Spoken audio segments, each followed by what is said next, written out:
The 41st Millennium died screaming. It did not end with a single decisive blow, but with a billion agonies, a symphony of collapse played across 1,000,000 worlds. The age of the Imperium was a corpse rotting for 10,000 years, and now the final scavengers had come to feast.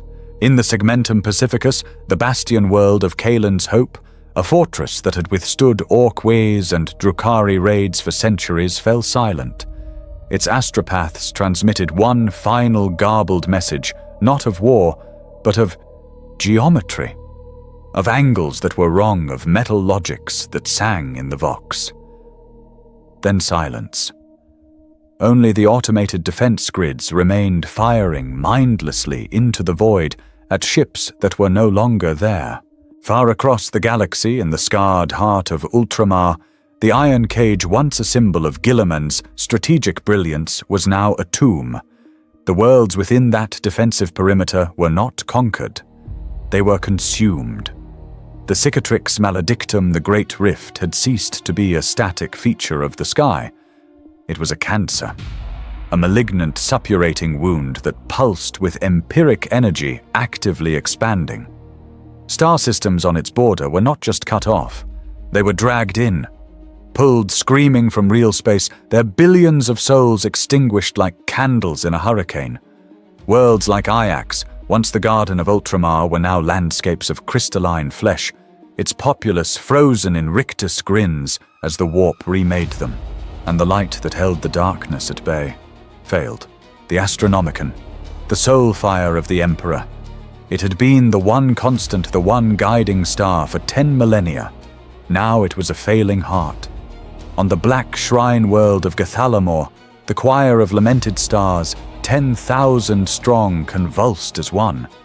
Their sanctum shielded by faith and metric tons of gold offered no protection.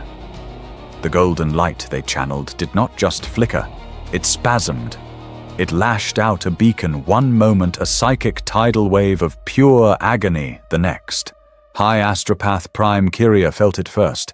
Not silence, but a cacophony. The feedback loop of 10,000 lost fleets crying out at once.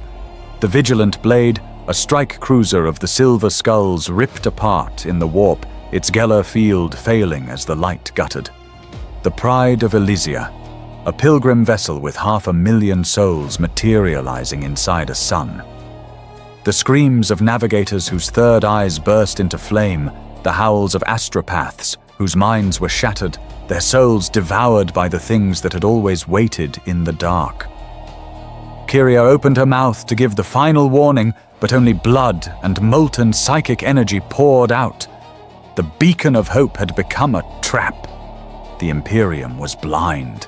Into this darkness the masters of the end converged. From the Anvilus subsector, a new song echoed through the noosphere, a virus of logic and brass. Vashtor the Archaphane, the demigod of the Forge of Souls, had completed his great work. He had found the key. On every Forge world touched by his scrap code, the sacred rhythms of production faltered. Liturgies of maintenance became screams of binary blasphemy. The Fabricator General of Mars, Belisarius Cowl's own apprentice, watched in horror as his personal Skitarii bodyguard suddenly halted their blue lenses, turning a venomous, oily bronze. They did not attack him. They simply turned, raised their weapons, and began to meticulously disassemble the holy STC templates they had been assigned to protect. From the deepest vaults of the Ring of Iron, ancient slumbering titans of the Legio Mortis, long thought loyal, awoke. Their princeps, still wired into their thrones, shrieked as their minds were enslaved. Vashtor was not coming to conquer. He was coming to repossess. From beyond the galactic rim, the great devourer came. This was not a tendril. This was not a splinter fleet. This was Leviathan, the true undivided consciousness of the hive mind. Having consumed the entirety of the Octarius sector, having ingested the biomass of untold billions of orcs and digested their stubborn, warlike genetics, it had become a thing of unimaginable power. It was a shadow that blotted out the stars, a biological entity the size of a nebula. Its approach was not a military campaign. It was a migration. A gluttonous, singular thought aimed at the brightest psychic buffet in existence. It ignored the fleets of chaos and the crumbling defenses of the Imperium alike. A wave of chitin and teeth aimed directly at the thrumming, dying heart of humanity. And then the oldest fear, the arch-traitor. Abaddon the Despoiler, his great work of the Arcs of Omen complete, had found his path. His black fleet did not burst from the warp in a chaotic tide. It emerged with terrible, patient precision at the edge of the Mandeville Point. The vengeful spirit, a blade of pure hatred aimed at the throat of the past, led a fleet so vast it choked the orbital lanes. With him came the full, terrible pantheon of his brothers. The Archifane had opened the door. The Devourer had drawn the defense, and the Despoiler had come to deliver the final killing blow. This was not a raid. This was not a siege. This was an execution. Terra, the throne world, the heart of the Imperium. Its skies were no longer black and gold, but a sickly swirling vortex of bruised purple and blood red, choked with the silhouettes of the damned. The Sol system was a graveyard of orbital plates and shattered defense stations. Robut Guilliman, the avenging sun, stood upon the ultimate wall of the Imperial Palace. The marble beneath his golden boots was cracked. Beside him, a figure wreathed in shadow, and forest green armor materialized the scent of the deep woods of Caliban, cutting through the stench of ozone and death. Lionel Johnson, the first son, had returned just in time for the funeral. They did not speak for a long time. The Vox was dead choked with the static of a billion souls screaming in the warp. So many, Guilliman said finally, his voice hoarse not with emotion, but with the sheer exhaustion of command. He was not looking at the enemy fleets. He was looking down at the billions of pilgrims and citizens within the palace walls who had turned their eyes to the sky and begun a planetary death wail. The lion gripped the hilt of his great sword fealty. His eyes, ancient and sharp, scanned the approaching armada. He saw the vengeful spirit. He saw the necrotic plague ships of Mortarion. He saw the burning sigil of Magnus's crystal fleet. They are not stars. The lion stated, his voice a low growl. They are engines. They are the end, brother, Guilliman replied, activating the gauntlet that held the Emperor's own sword. The blade ignited a desperate, defiant flicker of flame against the overwhelming darkness. But they will find us ready. One last time. The sky tore open. The final battle had begun. The air in the Sanctum Imperialis was colder than marble. On the central hololith, 1 trillion data points of the Sol system's defenses shimmered a web of gold and blue. Then one of the brightest nodes, Mars, flickered and turned a diseased, static-laced red. A new figure resolved on the dais. It was not a man, but a column of crimson robes and whirring mechanics. Fabricator General Ud Raskian, his voice a synthesized stream of pure, logical panic. Lord Primarch Guilliman, Lord Primarch L. Johnson, the Noosphere. It is compromised. Guilliman did not look up from the tactical display. Define compromised, Fabricator General. Be precise. We have the largest traitor fleet in history at our throat. It is not a virus, Lord. The synth voice crackled, struggling against an overwhelming tide of interference. It is logic, a theorem of scrap code, a beautiful blasphemous equation. It propagates through our most sacred protocols. The litany of ignition. It now contains a sequence, a flaw. It is unlocking us. The lion spoke, his voice a low rumble, a distraction. The main fleet is what matters. No, the Fabricator General's outburst was shockingly organic. You do not understand. On the plains of Tharsis, Knights of House Tyrannus, they are walking in circles, Lord. They are carving equations into the iron sand with their Reaper chainswords. Their machine spirits are arguing. They ignore their princeps. They are debating the divinity of flesh. Guilliman's head snapped up. What of the Titans? The Legio Ignatum holds. Their reactor shrines are pure. But the Legio Mortis, the Death's Heads, their shrines have gone dark. They report whispers from their own cogitators. They are They are demanding souls, not lubricant, my lords, souls for their reactors. The logic is, it is, the hololith screamed. The image of Urd Raskian dissolved into a torrent of binary code. It was no longer data. It was a song, a pounding industrial beat that hammered at the very air of Guilliman's sanctum. The lights on the Invincible Reason's bridge flickered in time with the rhythm. A bridge adjutant, her face pale, turned from her console. My lords, it is not just Mars. It is the entire solar network.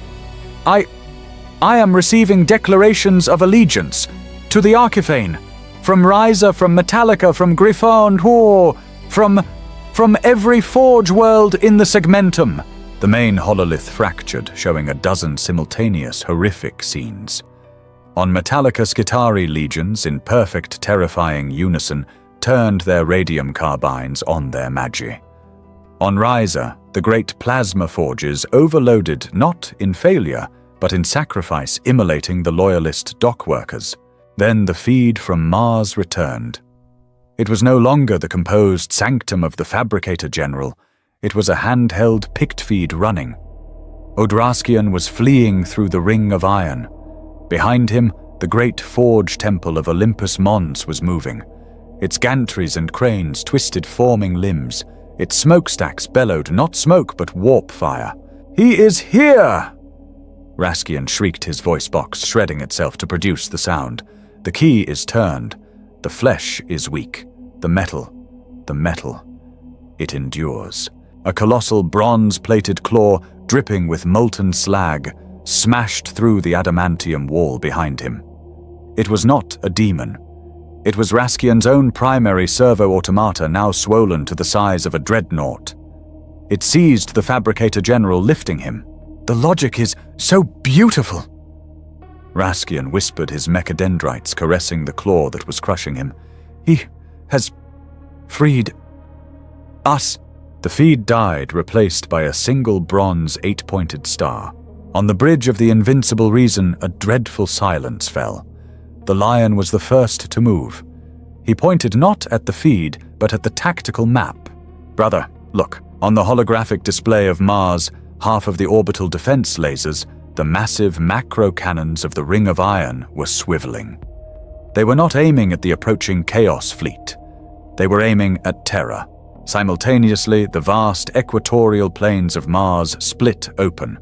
Not with lava, but with gears.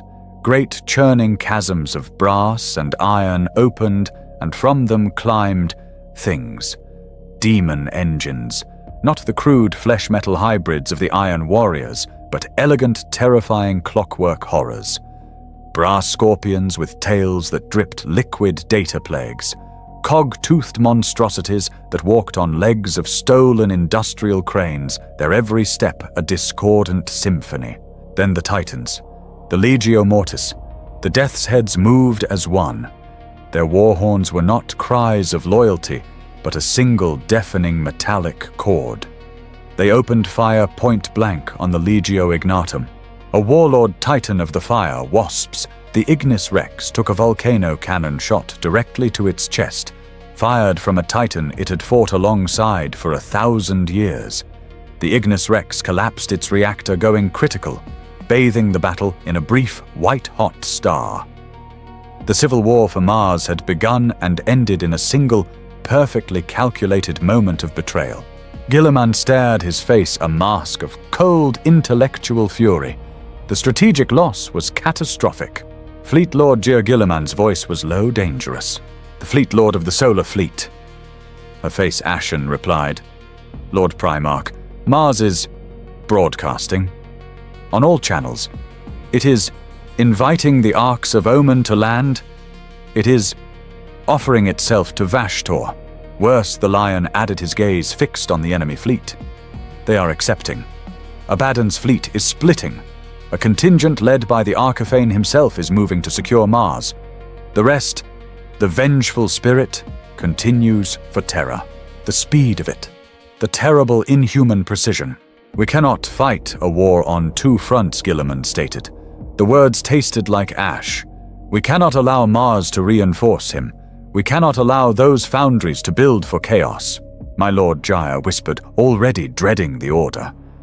What are your orders? We must excise it. The bridge crew froze. My Lord Jaya said, her voice trembling. The Legio Ignatum. They are still fighting. We have millions of loyal Skitarii and Guard regiments holding the southern forges.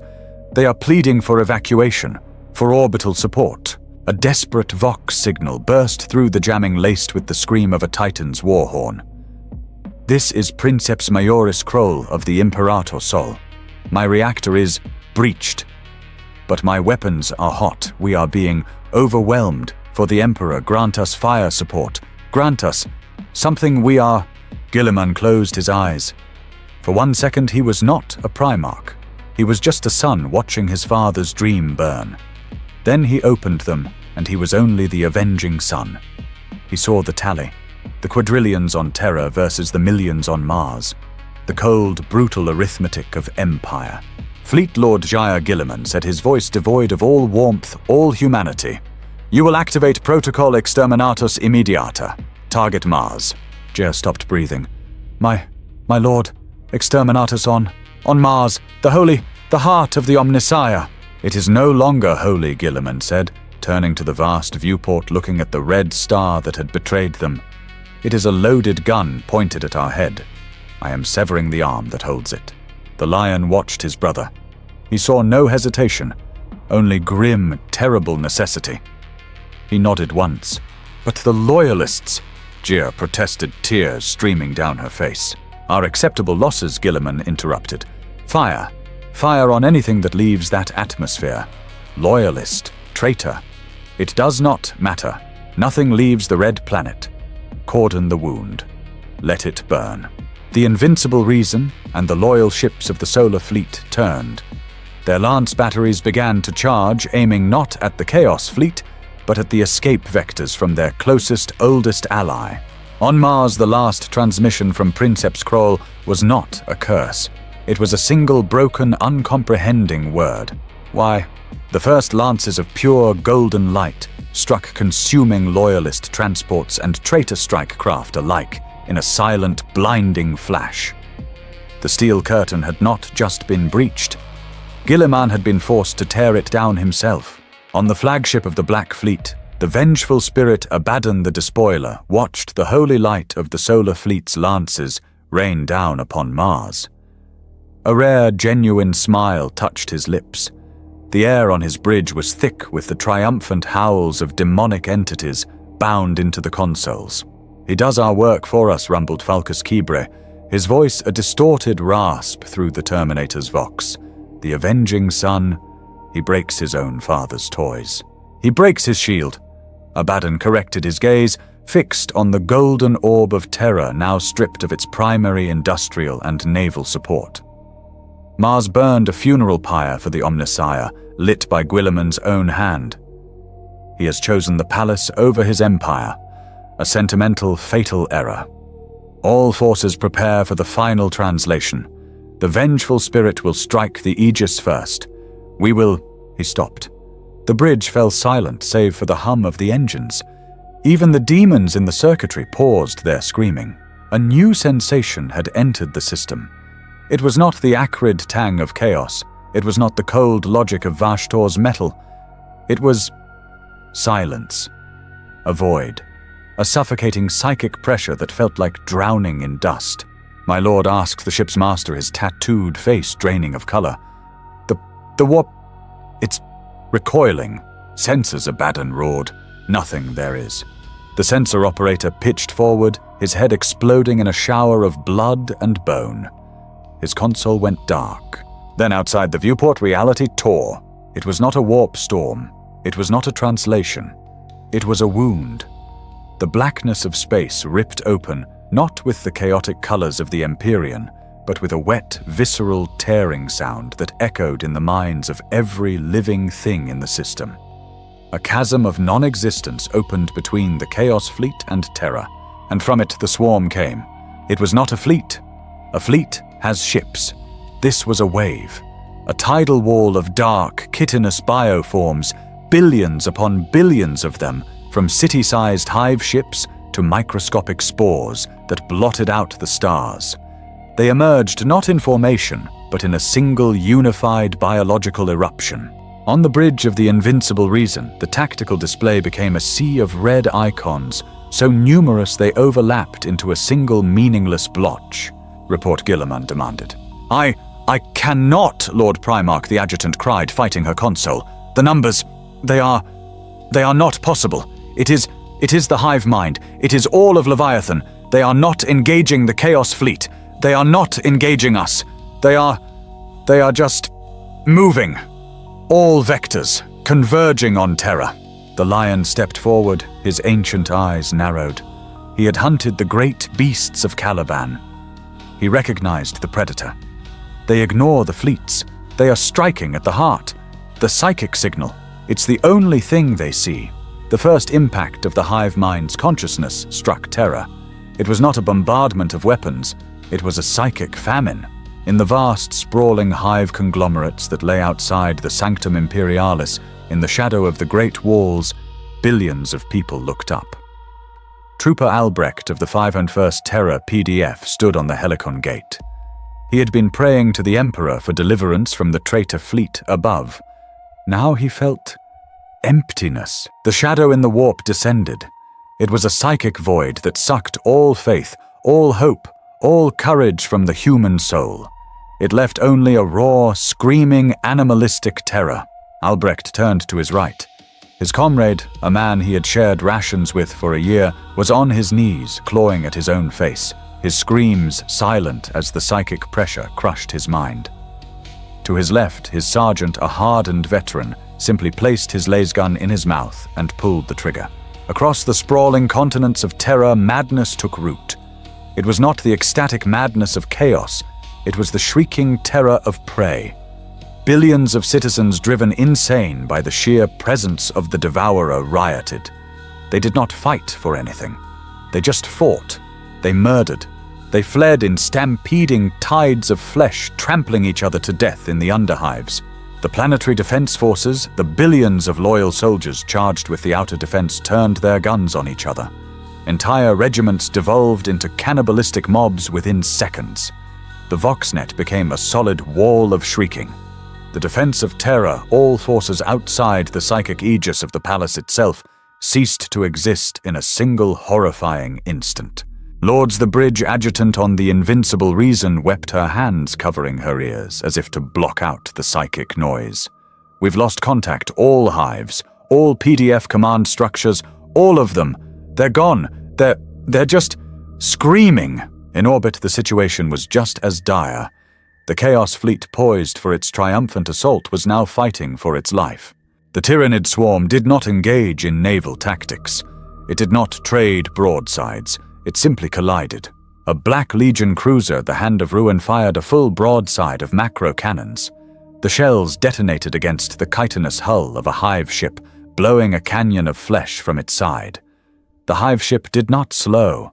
It did not even turn. It simply flexed the wound, sealing with horrifying speed, and continued its charge. Tens of thousands of Narwhal-class bioships, living torpedoes, slammed into the Chaos Fleet. They did not explode. They impaled themselves on the hulls, drilling through adamantium and demonic wards with equal ease. From their dying husks, they vomited tides of hormagaunts and genestealers directly into the corridors of the traitor ships. "They are eating us," shrieked the master of the Plague Claw, a ship gifted to Mortarion. Its demonic flesh plating recoiled as millions of tyrannid organisms swarmed it, their acidic properties dissolving the unholy blessings. Abaddon watched his face, a mask of pure, unadulterated fury. His perfect 10,000-year plan, his grand triumph, was being eaten by insects. The bulk of his fleet was trapped, being disassembled piecemeal by a foe that did not understand strategy, only hunger. The path to Terra was blocked by a living wall of his own dying fleet. "This will not be," he hissed.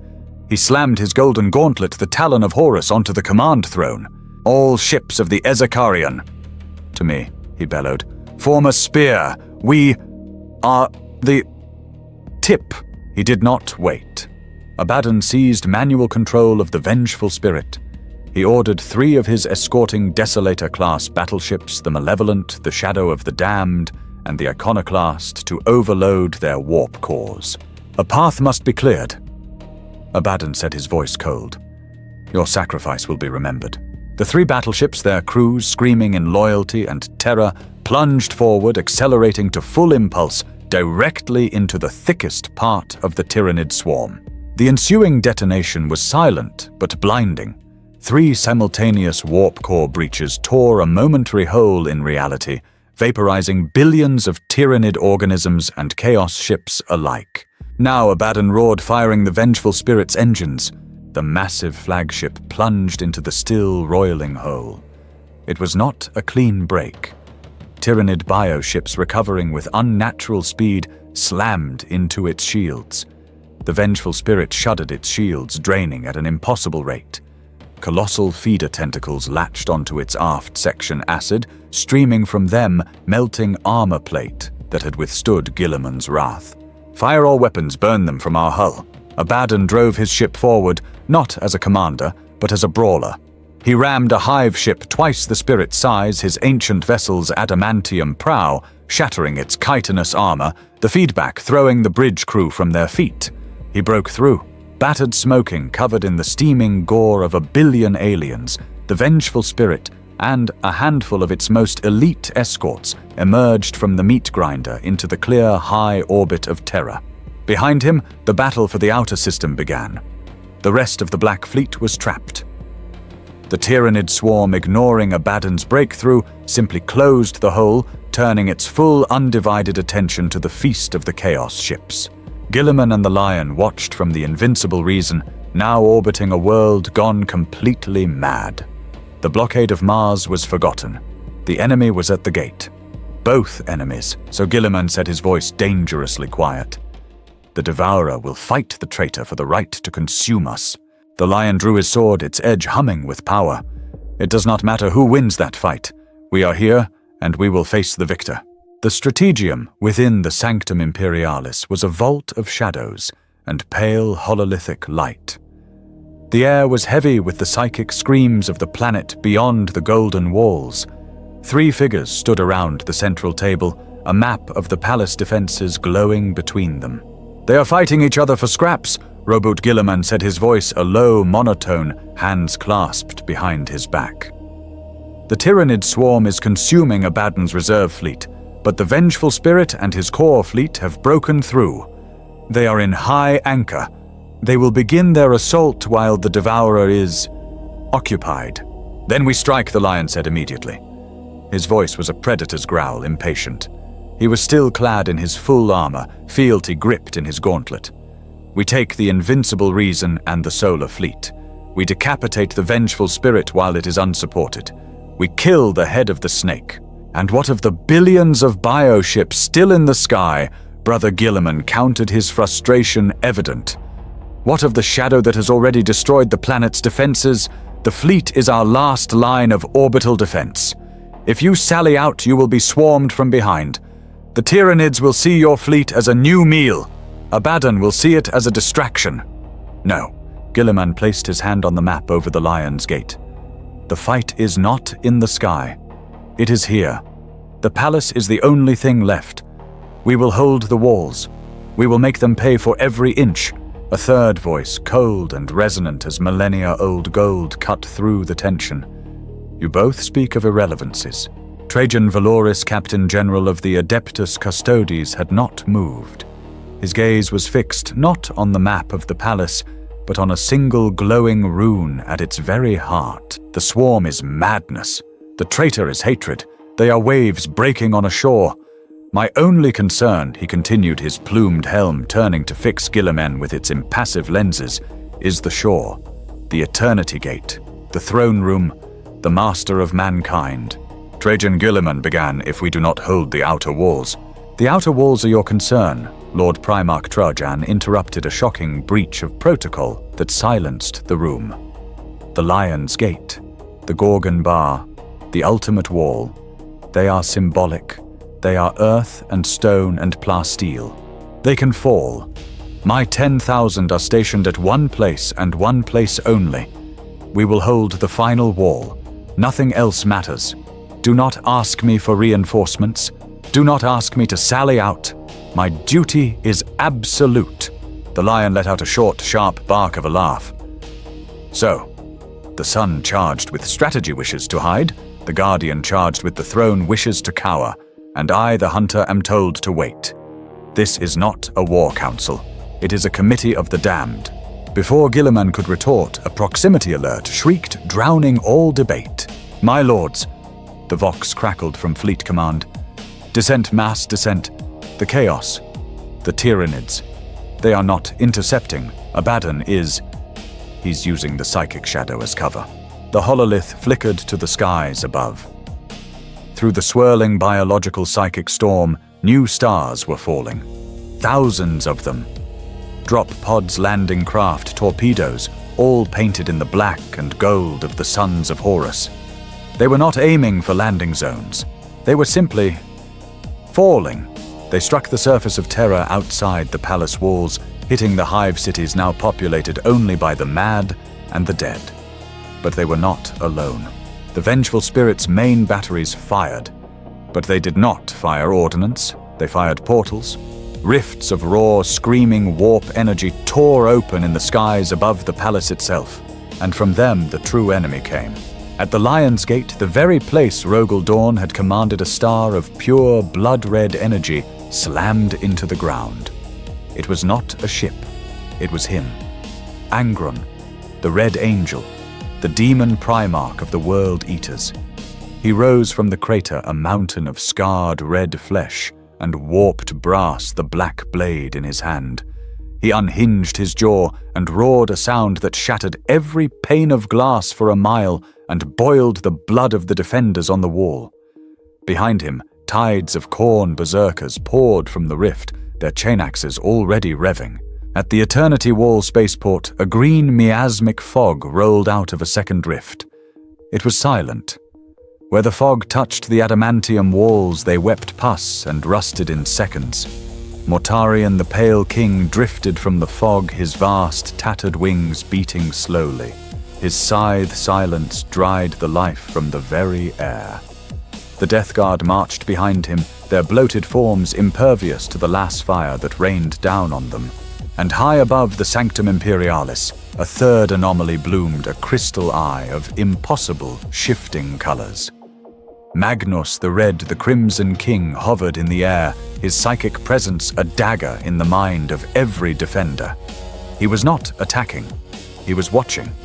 His thousand-sun silent lines of rubricae teleported onto the spires of the palace, their bolters already chanting. This was not a landing. It was a dark pilgrimage.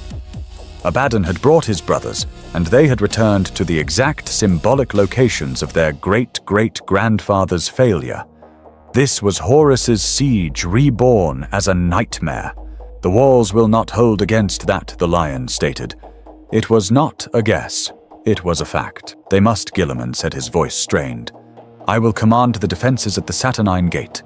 Brother, you must hold the inner sanctum, prepare a mobile reserve. We will bleed them. No. Gilliman stopped. Brother.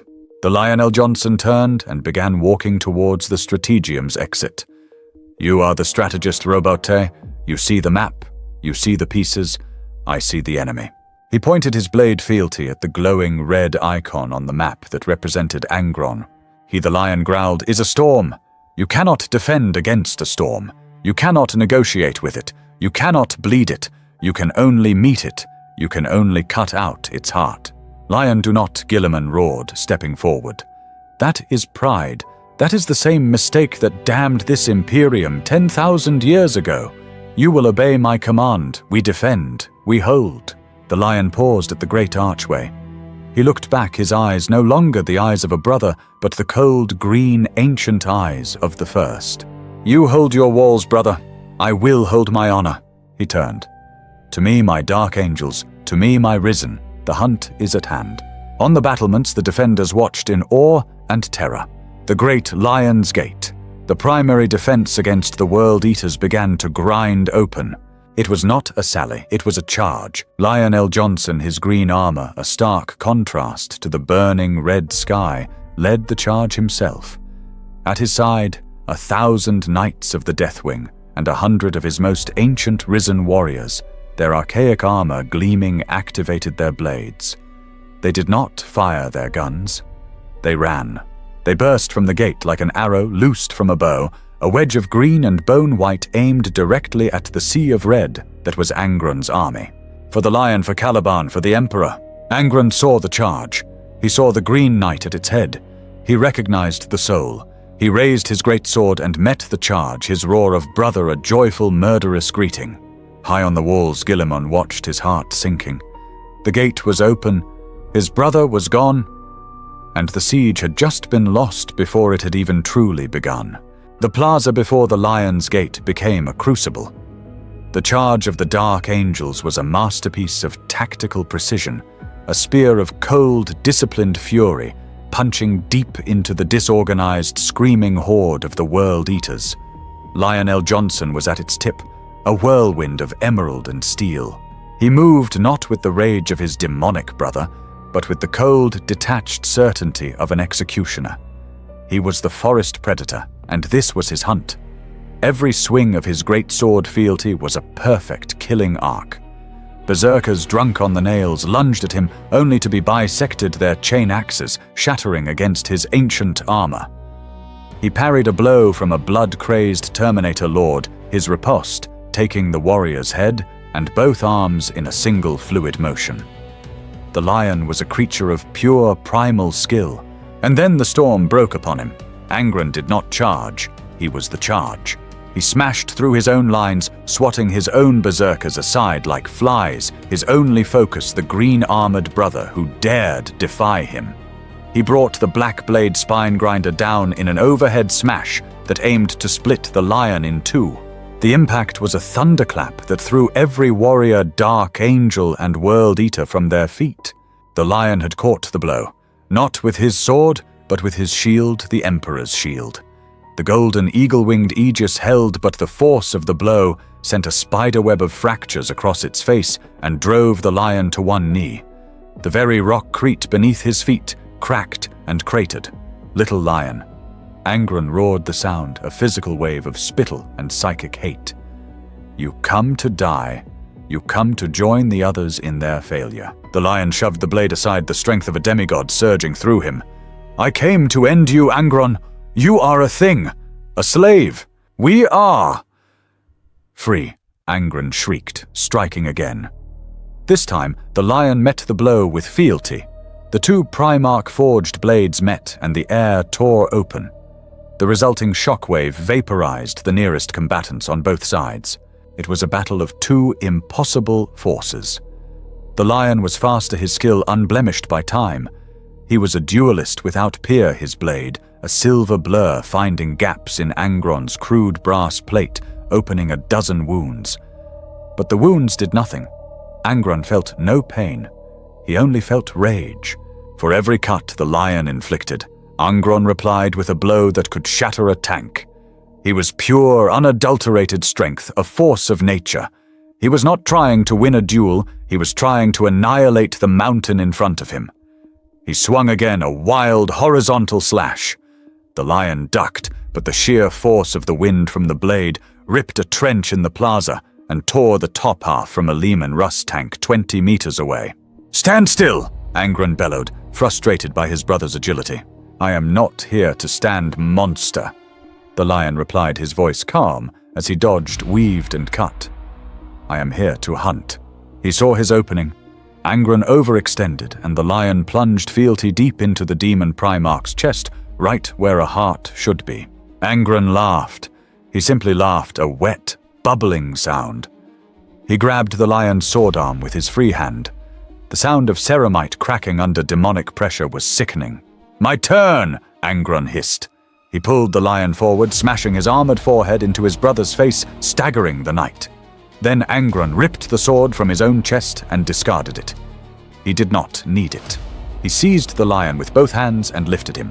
He lifted the Primarch of the Dark Angels clear off the ground, a child in the grasp of an ogre. "You..." are weak!" He roared and slammed his brother down onto the broken rubble of the plaza. The impact was sickening. The lion's armor, the armor of the forest, splintered. He felt his ribs, his spine crack under the assault. Angron raised his fists to strike again, to pulp the green armor to ruin. But before he could, a volley of plasma fire, precise and disciplined, struck his back. It was not the Dark Angels.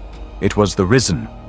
The ancient warriors of Caliban, seeing their lord fall, abandoned the melee and unleashed a torrent of archaic, powerful weapons. Angron roared in annoyance, turning to swat at the new threat. It was the only opening the lion needed, broken, bleeding, but not defeated. The lion drew his sidearm, a plasma pistol of ancient design, and emptied it into Angron's face at point-blank range. The demon Primarch staggered back, his face a molten ruin, screaming in genuine pain for the first time. Simultaneously across the battlefield, a new horror began. The defenders on the walls above the Lion's Gate, their attention fixed on the duel, began to choke. A greasy green-black fog, thick as oil, was rolling over the battlements. It did not come from the sky, it came from the vents. Miles away, Mortarion and his Death Guard had not made a glorious charge. They had marched slow and inevitable to the colossal atmospheric filtration manifolds of the outer palace. They did not break the walls. They simply stood before the giant intakes. Mortarion raised his scythe, and the air soured. He and his bodyguard of death-shroud terminators began to chant in a low, bubbling monotone. From their sensors they released Nurgle's Rot, the plague of 777 poxes. The giant turbines of the palace, designed to purify the air of terror, sucked the unholy gift in. Within minutes, the air inside the palace walls turned toxic. Guardsmen secure in their bunkers gasped as their flesh blistered, their lungs filled with thick necrotic fluid, their rebreathers clogged with diseased ooze. Automated turret systems rusted in place. The unblemished marble of the walls grew a coat of green-black slime. The plague did not just kill, it corrupted. At the Lion's Gate, the Dark Angels contingent on the walls collapsed, dying in their own corrupted armor. The las fire supporting the lion's charge ceased. "My lord," cried Balthazar, a risen champion, dragging his Primarch to his feet. The lion was slumped, his helmet cracked, blood streaming from his mouth. "The air, it is poisoned, the walls. They are dying." The lion looked up. Angron, his face already reforming, was roaring for his blood. The World Eaters, no longer held back by the defenders' fire, were swarming the gate, climbing over their own dead. The sally had failed. "Retreat," the lion choked out the word, tasting like venom. Get back. Seal the gate. Seal it." He collapsed. The Dark Angels and the Risen formed a living shield around their fallen father.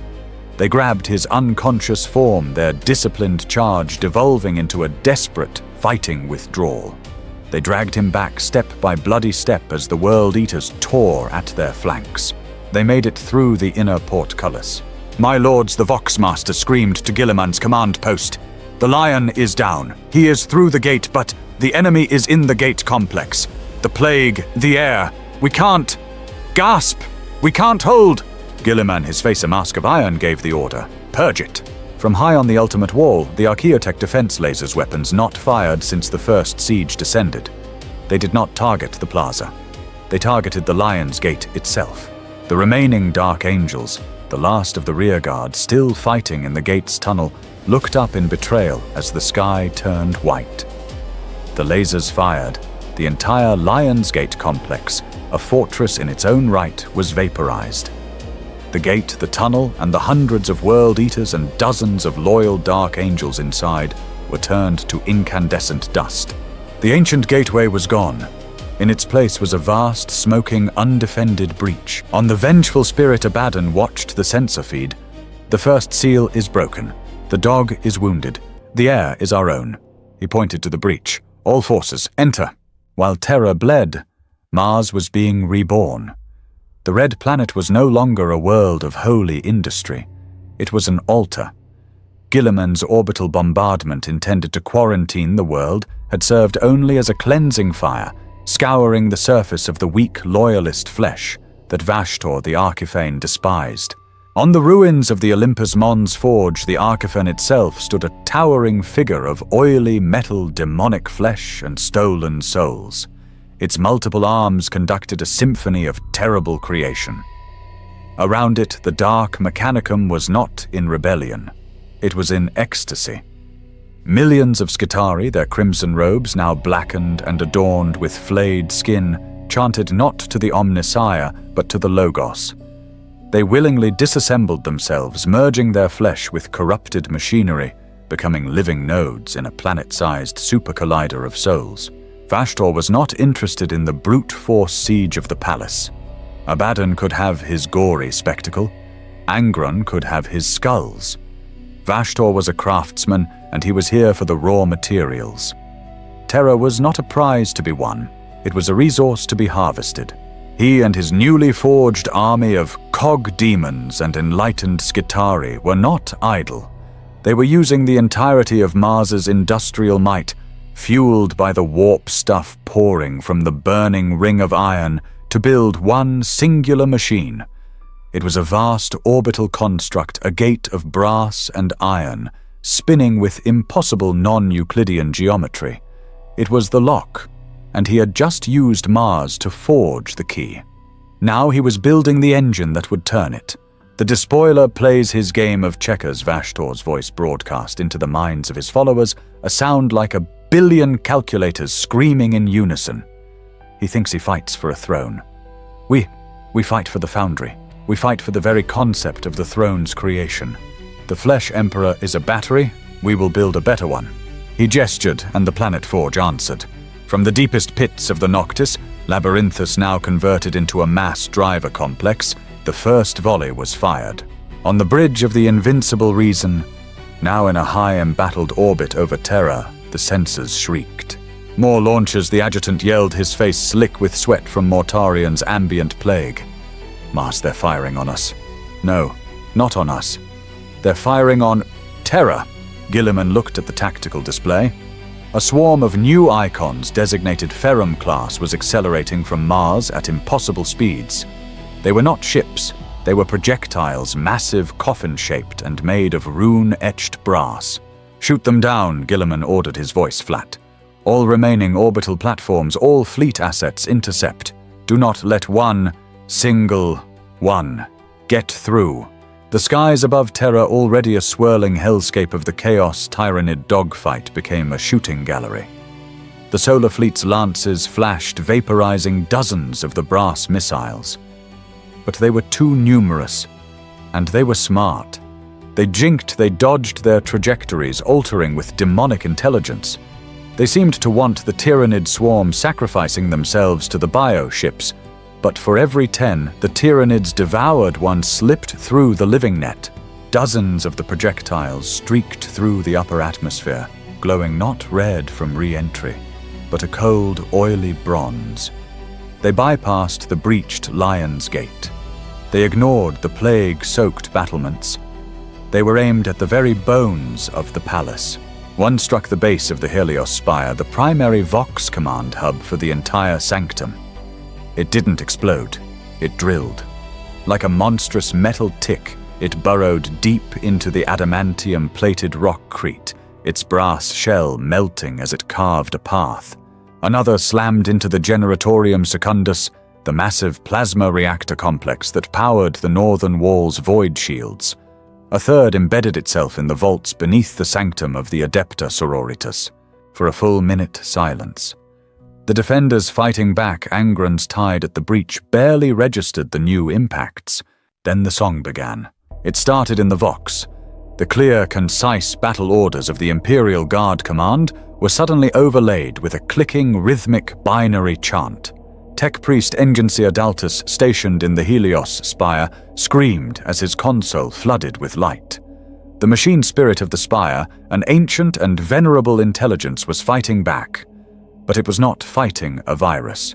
It was fighting an argument. The scrap code from the missile was not malware. It was philosophy. It was a perfect logical proof of the inferiority of flesh. It was an equation that proved the divinity of Vashtor. It was enlightenment. It's beautiful. Doltus whispered, his own mechadendrites twitching. The flesh, it is imperfect. He raised his arc pistol, but not at the enemy. He pressed it to his own organic temple and fired. Across the palace, the machine spirits were convinced. On the ultimate wall, the automated defense turret's quad-barreled Icarus pattern autocannons suddenly swiveled. Their targeting lenses, once a loyal blue, flickered and snapped to a solid, baleful bronze. By the throne shouted a Vestroyan firstborn captain, huddling his men behind a barricade. The guns there. The autocannons opened fire. Not at the World Eaters flooding the plaza, but at the Vostroyans. The shells, each the size of a man's arm, tore the loyal guard regiment to shredded ribbons. The palace's own guns, blessed and sanctified, were methodically, logically, and efficiently exterminating their masters. It was a rout. It was a massacre. In the Generatorium Secundus, the corrupted machine spirit did not shut down. It transcended. It began to overcharge the plasma conduits, not to explode, but to remake. The walls of the Generatorium bulged. Adamantium melted. From the slag, new clockwork limbs began to push their way out. The reactor itself was giving birth to a demon engine. Guilliman watched from the strategium, his face pale. The tactical map was collapsing. Blue icons representing his own defenses were turning bronze and firing on other blue icons. The breaches, the plague, the demonic assault. That was a war he understood. This was subversion. This was conversion. He's not attacking us. Guilliman whispered, a terrible, cold realization dawning on him. He's hiring. He's turning our own fortress into his personal forge. The palace was no longer a sanctuary. It was a trap. The walls themselves had become the enemy. The war for terror had become a layered hell. On the ground, the physical war raged, Angren's berserkers against the Imperial Guard, Mortarian's plague versus the stone Vashtor's scrap code versus the machine spirits. In orbit, the biological war continued, Leviathan's endless swarms consuming the trapped Chaos fleet. But the hive mind was an intelligence of pure, cold calculus. It was spending billions of tons of biomass in orbit for diminishing returns. The true prize, the psychic supernova of the Emperor and the quadrillions of souls on Terra, remained shielded. The anathema's light, though guttering, still burned a shield of fire that kept the true shadow at bay. The hive mind made a new calculation. The physical assault was inefficient. The path must be cleared. The shield must be broken. It focused. Across the void, the unnumbered, numberless consciousness of Leviathan spread across a million bodies turned its gaze. It was a psychic lens the size of a solar system, and it focused on a single point of light. Not the Emperor, not yet. It focused on his voice, the tower of the Astronomicon, the hollow mountain. Inside its psychic dampened chambers, the 10,000 of the astropathic choir sat in their golden thrones. They were the most powerful chorus of telepaths ever assembled. For millennia they had channeled the Emperor's light, a task that slowly, agonizingly consumed them. Today they were not just channeling. They were fighting. They were a wall of psychic light, the last dam holding back the shadow in the warp. High astropath Primus Varus, his eye sockets long since burned to scarred ruin, felt it first. A pressure. The shadow was no longer a simple presence. It was an act. It was a focused, malevolent will. It sees us. He transmitted, his mental voice a scream. Hold for his sake, hold the line. The hive mind pressed. It did not attack with claws or fire. It attacked with silence. A crushing, absolute void. It was the sound of a billion souls being consumed. It was the psychic weight of a galaxy's worth of hunger. The astropaths screamed. They were not screaming in their chambers. They were screaming in the minds of every living being in the palace. The golden light they channeled faltered. The shadow pushed and the psychers began to break. The first astropath, a young woman from Krieg, simply slumped forward, her skull imploding under the psychic pressure. The next, an ancient man from Fenris, burst into flames of cold black warp fire, his soul ripped from his body. is too much," Varys shrieked. The hive mind did not relent. It pushed, and the choir broke. It was not a gradual failure. It was an instantaneous, catastrophic event. The 10,000 of the choir, their minds linked in a single holy purpose, were overwhelmed. Their souls were not just extinguished, they were siphoned, consumed. One moment they were a chorus of 10,000 lights. The next they were 10,000 mummified corpses, their bodies flash calcified, their mouths open in a final soundless rictus. And the Astronomicon, the beacon of hope, the light of the Emperor, the very soul of the Imperium, snapped off. Across the galaxy, 1 billion astropaths cried out and were struck blind or dead. 10,000 fleets lost in the warp were instantly, utterly, and forever lost. The Imperium, as a cohesive galactic entity, died in that second. On Terra, the effect was immediate. The psychic shield that had protected the planet, a buffer against the worst of the warp, was gone. Only the Emperor's personal failing aegis around the inner palace remained.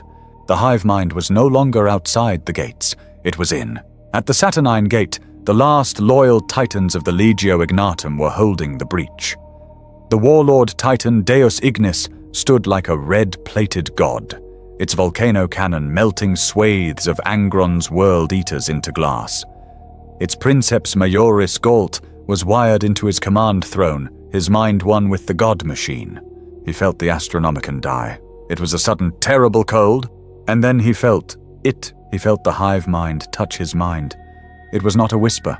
It was not a temptation. It was 1,000 psychic hooks, a cold, alien hunger that saw his consciousness and pulled. "No," Gault whispered in his amniotic tank. He tried to fight to raise his own psychic defenses. But he was a princeps, not an inquisitor. His mind was built to link, to be open. The hive mind feasted. On the bridge of the Deus Ignis, the Moderati crew screamed as their princeps began to convulse. His vital signs flatlined. His neural link monitors turned to blood-red static. His brain, his very soul, was being eaten alive, siphoned by the Devourer to fuel its own psychic might. The Deus Ignis, in the middle of firing its primary weapon, just stopped. Its arms went limp. Its head, the size of a hab block, slumped forward. Its lights went out. The god machine died on its feet. The world eaters who had been moments from annihilation paused in confusion. Then a roar of triumph. They swarmed the Titan's legs, planting meltabombs, their chain axes finding no purchase, but their fury redoubled. From the Strategium, Gilliman watched in absolute horror. On the tactical map, the icon for the Deus Ignis went from blue to grey. Then the Ignis Eterna, the Vulcan's wrath, the pride of Mars. One by one, the mighty engines of the Legio Ignatum, the last best hope of holding the line, went dark. The princeps of the Warlord Reaver and Warhound Titans, all neurally linked, were an open buffet for the hive mind. Their minds were consumed, their bodies left as empty husks in their command thrones. In the span of 30 seconds, the entire Titan Legio defending Terra was neutralized. The Tyranids had not fired a shot. They had not landed a single organism. They had simply eaten, and the walls were now truly defenseless. The physical war was a stalemate of meat and ruin. The psychic war was a feast for the Devourer. Now the arcane war began. While Angron's forces were stalled by the Titan corpses and Mortarian's plague was being heroically and futilely contained by fire-purged sororitas, a new wound opened in the heart of the palace. It did not appear in the sky. It appeared within the Sanctum Imperialis itself, in the vast, vaulted hall of 10,000 heroes that served as the final approach to the Eternity Gate. The air did not tear. It shattered. Like a mirror struck by a hammer, reality cracked, and the shards reformed into a shimmering kaleidoscopic portal of pure, shifting light. From it stepped Magnus the Red, the Crimson King. He was not a creature of rage like Angron, nor of decay like Mortarian. He was a being of pure, arrogant intellectual power. His cyclopean eye burned with a cold blue fire, and his vast feathered wings cast an impossible shadow. He had not bothered with the walls. He had not bothered with the siege. He was here to repeat his greatest failure, but this time as an act of vengeance. Father, his voice boomed not in the air, but inside the mind of every living defender. 10 millennia ago I came to warn you, and you broke my back. Today your light is dead. I come to finish what you in your ignorance began. I come to unmake. Behind him they came, the Rubricae, thousands of them. Silent, dust-filled suits of armor, their bolters raised their eye lenses, glowing with an empty, malevolent purpose. They teleported in, forming perfect, silent, firing lines. But the hall was not empty. "We have been waiting, Cyclops." The voice was cold, amplified, and utterly without fear. It came from Trajan Valoris. This was not 10 millennia ago. There was no desperate scramble. There was no lone Valdor. The entire 10,000 custodes stood in the hall. A solid, unmoving, unbreakable wall of gold and crimson. They were not a regiment, they were a fortress of will and flesh. At their head, Trajan Valoris held the Watcher's axe, its edge humming. Behind him, the Hetairon Guard, the Emperor's personal companions, raised their presidium shields. Magnus laughed, a sound of grating crystal. "Your toys, your pretty spears. You stood by then, and you will stand by now. Burn." He raised his hand. A tidal wave of pink and blue warp fire, a screaming vortex of demons' faces, erupted from his palm, large enough to melt the hall. Trajan and the Hetairon Guard did not move. They braced. The fire wave struck the wall of golden shields and stopped. The presidium shields flared with a white-hot light, the Emperor's own sigil burning brighter than the sorcery. The demonic faces screamed as they were unmade, their energy dissipated by the pure anti-psychic faith of the custodes. "Your tricks are mundane, sorcerer," Trajan's voice boomed.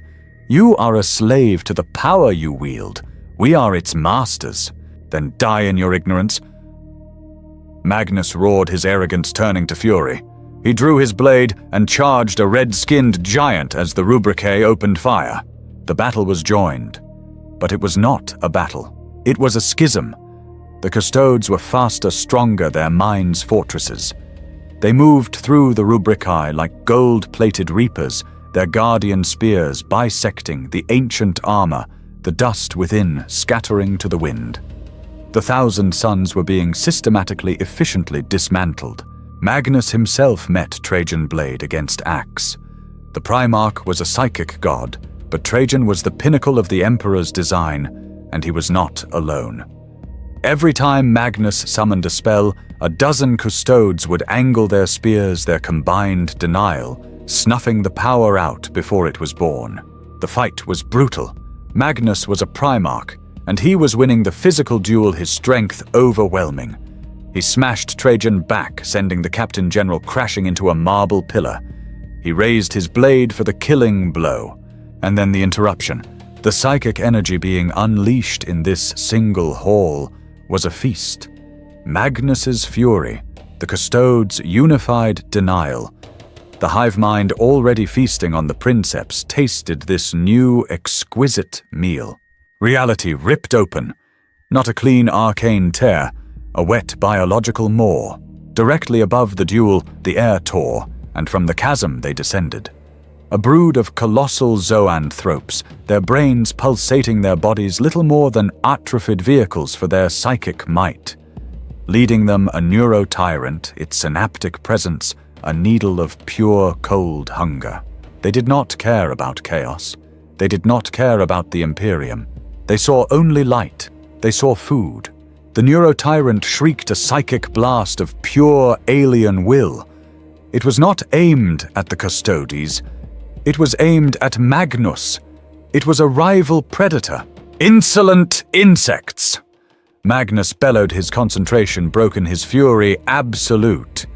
He turned from the prone Trajan, distracted by this unbelievable arrogance. "This is my moment." He unleashed a torrent of power at the neurotyrant.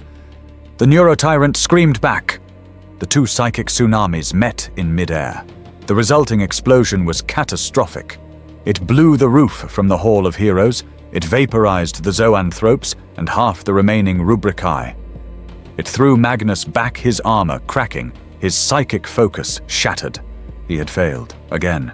He looked at Trajan, who was already on his feet, the wall of Custodes reforming, spears lowered, advancing.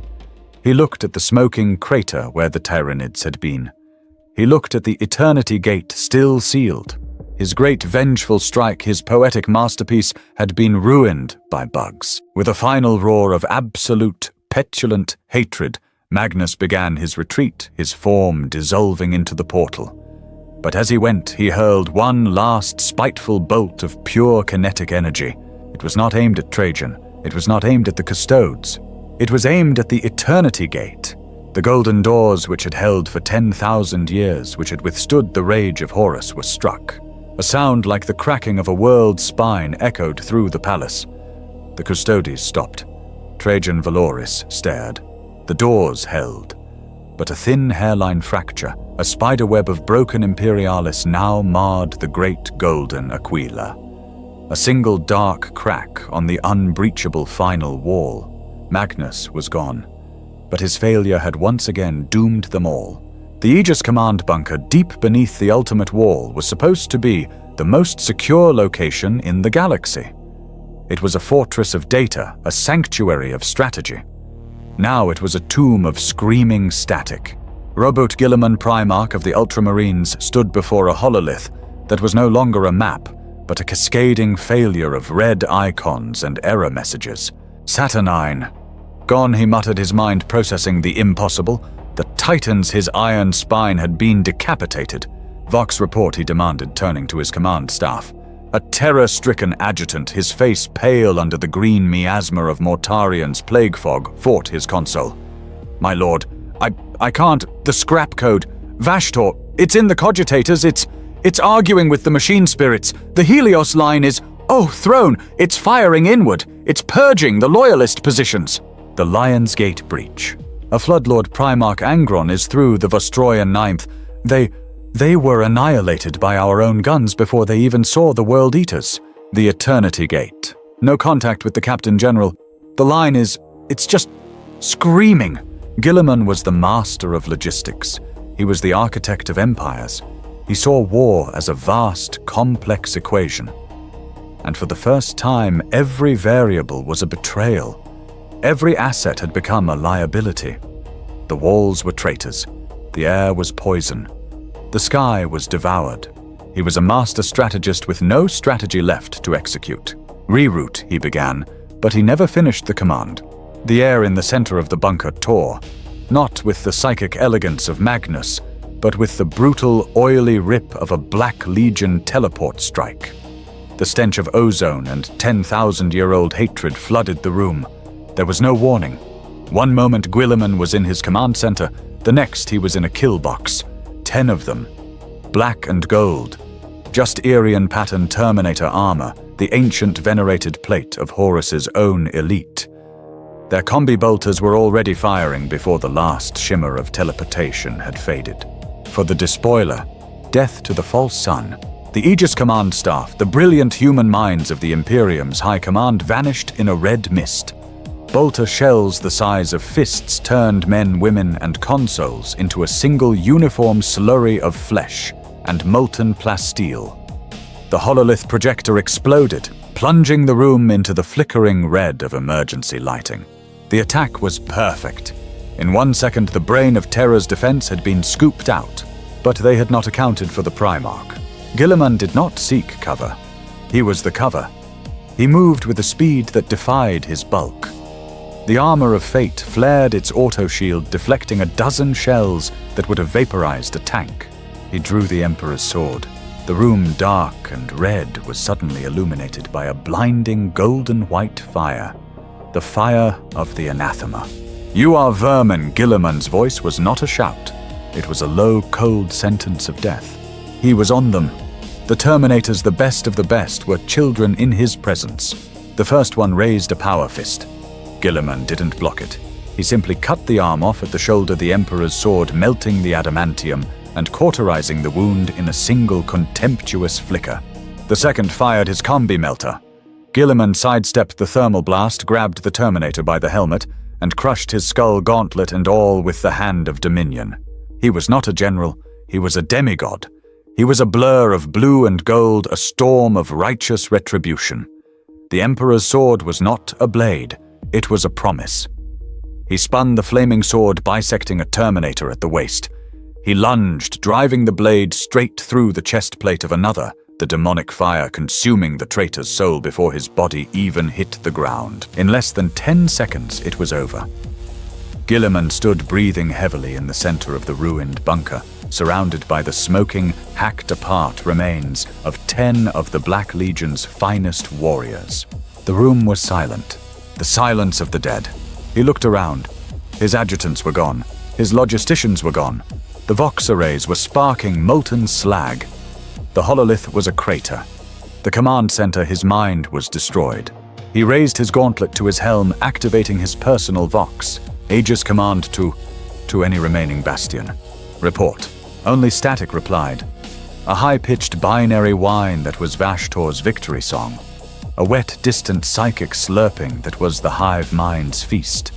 A low, bubbling chant that was Mortarian's plague.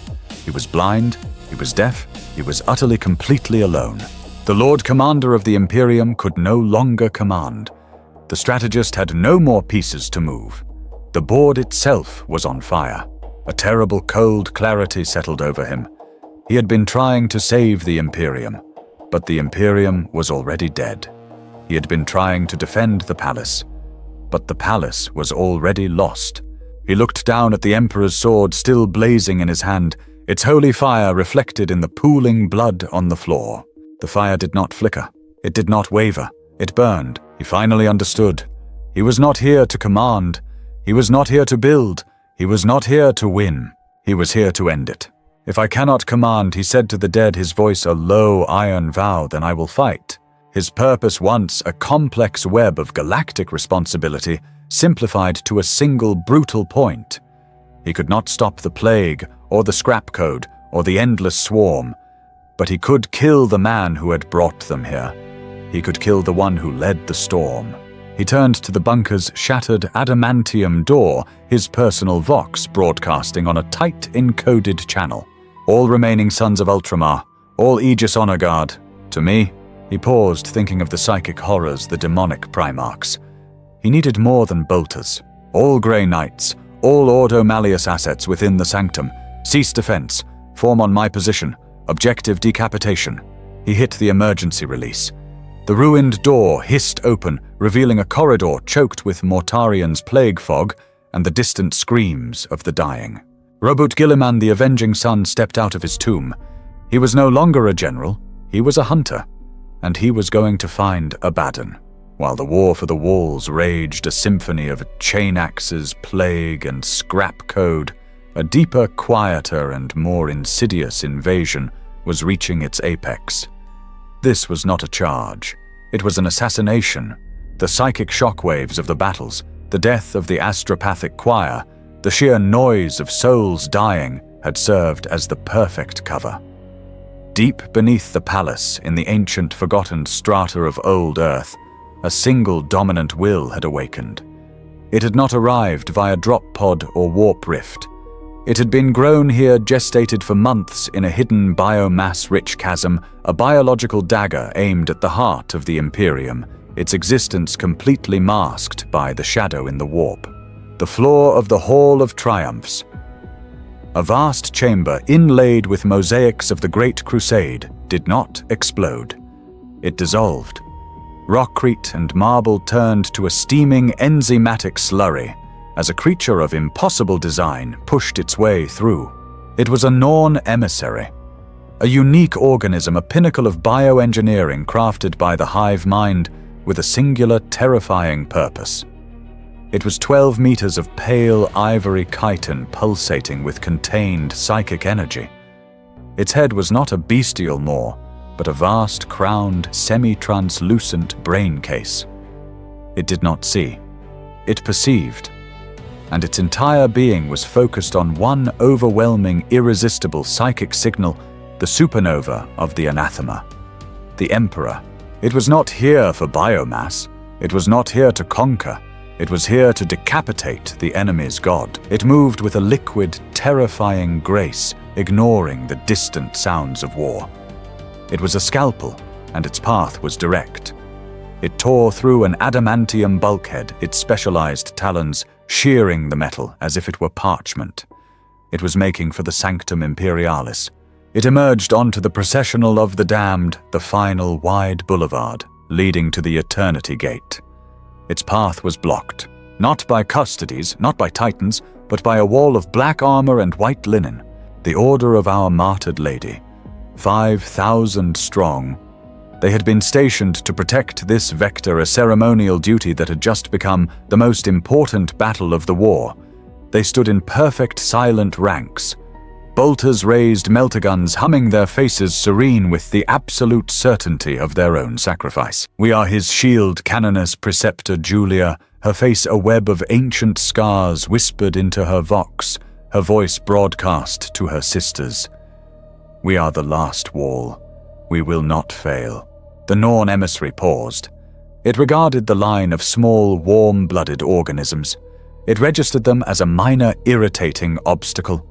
It raised one of its massive, scythe-like arms, a limb that hummed, focusing its psychic potential. It unleashed a beam of pure, kinetic mental force. 100 sisters of battle at the front of the line did not even have time to scream. Their bodies were not just thrown.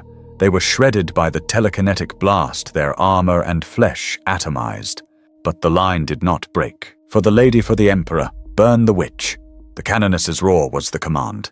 The air ignited. 1,000 meltabeams, a solid white wave of pure thermal violence, lanced out as one striking the emissary. The creature screamed, a psychic shriek that shattered the stained glass windows a mile away. It had not anticipated this level. Its ivory chitin boiled, blackening and cracking under the focused sacrificial heat. It had been wounded. Enraged, it charged. It was a blender of biological fury meeting an immovable object of pure faith.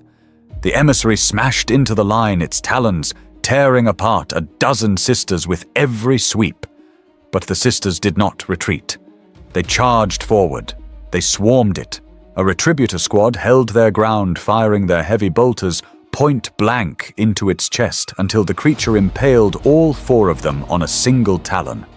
A seraphim, her jump pack blazing, landed on its back, driving her blessed power sword into the creature's spine. The emissary seized her, crushing her in its grasp, but not before she had severed a critical neural pathway. Canoness. Julia herself, her power sword alight, charged the beast's head. It swatted her aside, her body smashing into a marble pillar. But the sacrifice was not in vain. Thousands were dead. The boulevard was a sea of black, armored corpses. But the emissary was slowed. It was bleeding. Its perfect pale armor was a ruined, blackened mess. It limped as it tore its way through the last of the dying sisters, its singular purpose now laced with a cold, alien fury. It reached the Eternity Gate. The great golden doors were already scarred, a spiderweb of cracks from Magnus's earlier spiteful attack. The emissary did not need to break it. It placed its talons into the crack, focused its mind, and pulled. The ancient gates, weakened by sorcery, were torn from their hinges. The emissary stepped into the throne room. It was here, the feast, the blinding, deafening, overwhelming light of the anathema sitting upon its golden chair. And before it, the final guards, a circle of gold. Trajan Valoris, his watcher's axe humming, stood at the front of 100 shield hosts, the last of the 10,000. "You have come far," Xenos Trajan's voice boomed. "You will go no further." The custodes charged. This was not a battle of men. It was a clash of living weapons. The emissary, even wounded, was a thing of impossible speed and power. It met the charge, its talons parrying guardian spears, its psychic might crashing against the aegis wards of the Golden Warriors. It was a battle of equals. A custodian died, his armor ripped open. The emissary staggered, a guardian spear embedded in its shoulder. It was a stalemate of demigods. But the emissary had one advantage. It was driven. It did not care about the guards. It only cared about the throne. With a psychic roar, it unleashed a wave of pure force, blasting the Custodes back, creating a 1-second opening. It ignored the spears in its back. It ignored Valoris, who was charging to intercept. It leaped. It soared over the final line of golden guards, its claws outstretched, its psychic maw open, ready to feed on the skeletal figure. It was an apex predator, and its prey was in its grasp. And in that instant, the entire universe stopped. A single overwhelming psychic pulse emanated from the Golden Throne. It was not a blast. It was a fact. A statement of absolute, cold, terrifying sovereignty. Eno. The Norn emissary in midair froze. Its every cell, every synapse, every strand of its alien DNA was seized by an authority so total, so absolute, it stopped being. On the throne, the mummified skeletal corpse of the Emperor did not move. But from the black, empty, hollow sockets of its skull, 2 pinpricks of pure, incandescent gold light blazed to life. They were not lights of compassion. They were not lights of hope. They were the cold, analytical, furious lights of a master discovering a vermin in his sanctum. A second wave of power, silent and invisible, radiated from the throne. The Norn emissary did not burn. It did not explode. It ceased. It was unwritten from the pages of reality. Its flesh, its chitin, its very soul, sublimated. One moment it was a 12-meter monster, the pinnacle of an alien race. The next it was a cloud of fine grey dust which settled gently on the black marble steps. Trajan Valoris and his Custodes stood frozen, their spears half raised. They stared not in victory but in a profound, terrifying awe. In the eye sockets of the Emperor, the 2 golden suns burned for a heartbeat longer. They scanned the room. They saw the Custodes. They saw the broken gate. Then they flickered and went out. The corpse was a corpse again. The psychic pressure vanished. But the silence in the throne room was now heavy and absolute. The king had stirred, and the final act was about to begin. The psychic wave from the Emperor's momentary awakening had obliterated the Norn emissary. It had also been a beacon. For rowboat Guilliman, it was a flicker of hope. For Trajan Valoris, it was a moment of profound, terrible awe. For Abaddon the Despoiler, it was a target. He had felt it. The surge of power from the throne room. The death scream of the tyrannid creature. The momentary faltering of the chaos energies as the anathema flexed. He was in the ruined plaza of the Lion's Gate, his black legionnaires finally overwhelming the automated defenses. Now he knew his target was vulnerable. He lives. Abaddon hissed, his voice a mixture of absolute hatred and ecstatic reverence. He saw me. He turned his gaze from the breach, looking towards the distant inner spires. He saw the crack in the Eternity Gate, not with his eyes, but with the senses granted to him by the Four. Magnus, in his petulant failure, had left him the key. To me, Ezekarian, he roared, raising the talon of Horus. The final wall is breached. The corpse god awaits blood for the... He was cut off. A tide of blue and grey fire poured into the plaza. Robot Guilliman had arrived. He was not alone. At his back were the 500 remaining Ultramarines of the Aegis Guard and a full brotherhood of grey knights, their nemesis force weapons blazing with psychic fire. Abaddon. Guilliman's voice was amplified by his helm, a roar of pure, righteous judgment that cut through the warp static. You shall not pass. The two forces collided, a clash of pure order and pure chaos. Guilliman and Abaddon saw only each other. They were two demigods at the heart of a storm, separated by a sea of their own warriors. Abaddon sneered. You think this rabble can stop me, brother? I am not Horus. I will not be stopped at the gate. He turned away from Guilliman, ignoring the Primarch, and began to run, charging not at the Ultramarines, but straight towards the Eternity Gate, his Terminators forming a living shield around him. He's ignoring us, a Grey Knight Justica yelled, purging a Black Legionnaire. He cannot, Guilliman bellowed, carving a path. Stop him! But Abaddon was too fast. He burst through the lines, leaving his own forces to die, and reached the Hall of Heroes. He stood before the vast golden doors the crack Magnus had made weeping with dark energy. He raised his left hand. Not the talon, his other hand, the one that held the demon sword Draconian. "It is time," Abaddon whispered to the blade. "The great enemy, your creator. He is just beyond this door. Feed." The sword screamed. It was a sound of pure, unadulterated hunger. The blade, a living fragment of anti-reality, tasted the anathema so close. Abaddon plunged the screaming sword into the crack. The Eternity Gate did not explode. It died. The holy wards, the ancient technology, the psychic imprint of the Emperor himself, all were unmade. The golden doors dissolved. They did not melt. They did not shatter.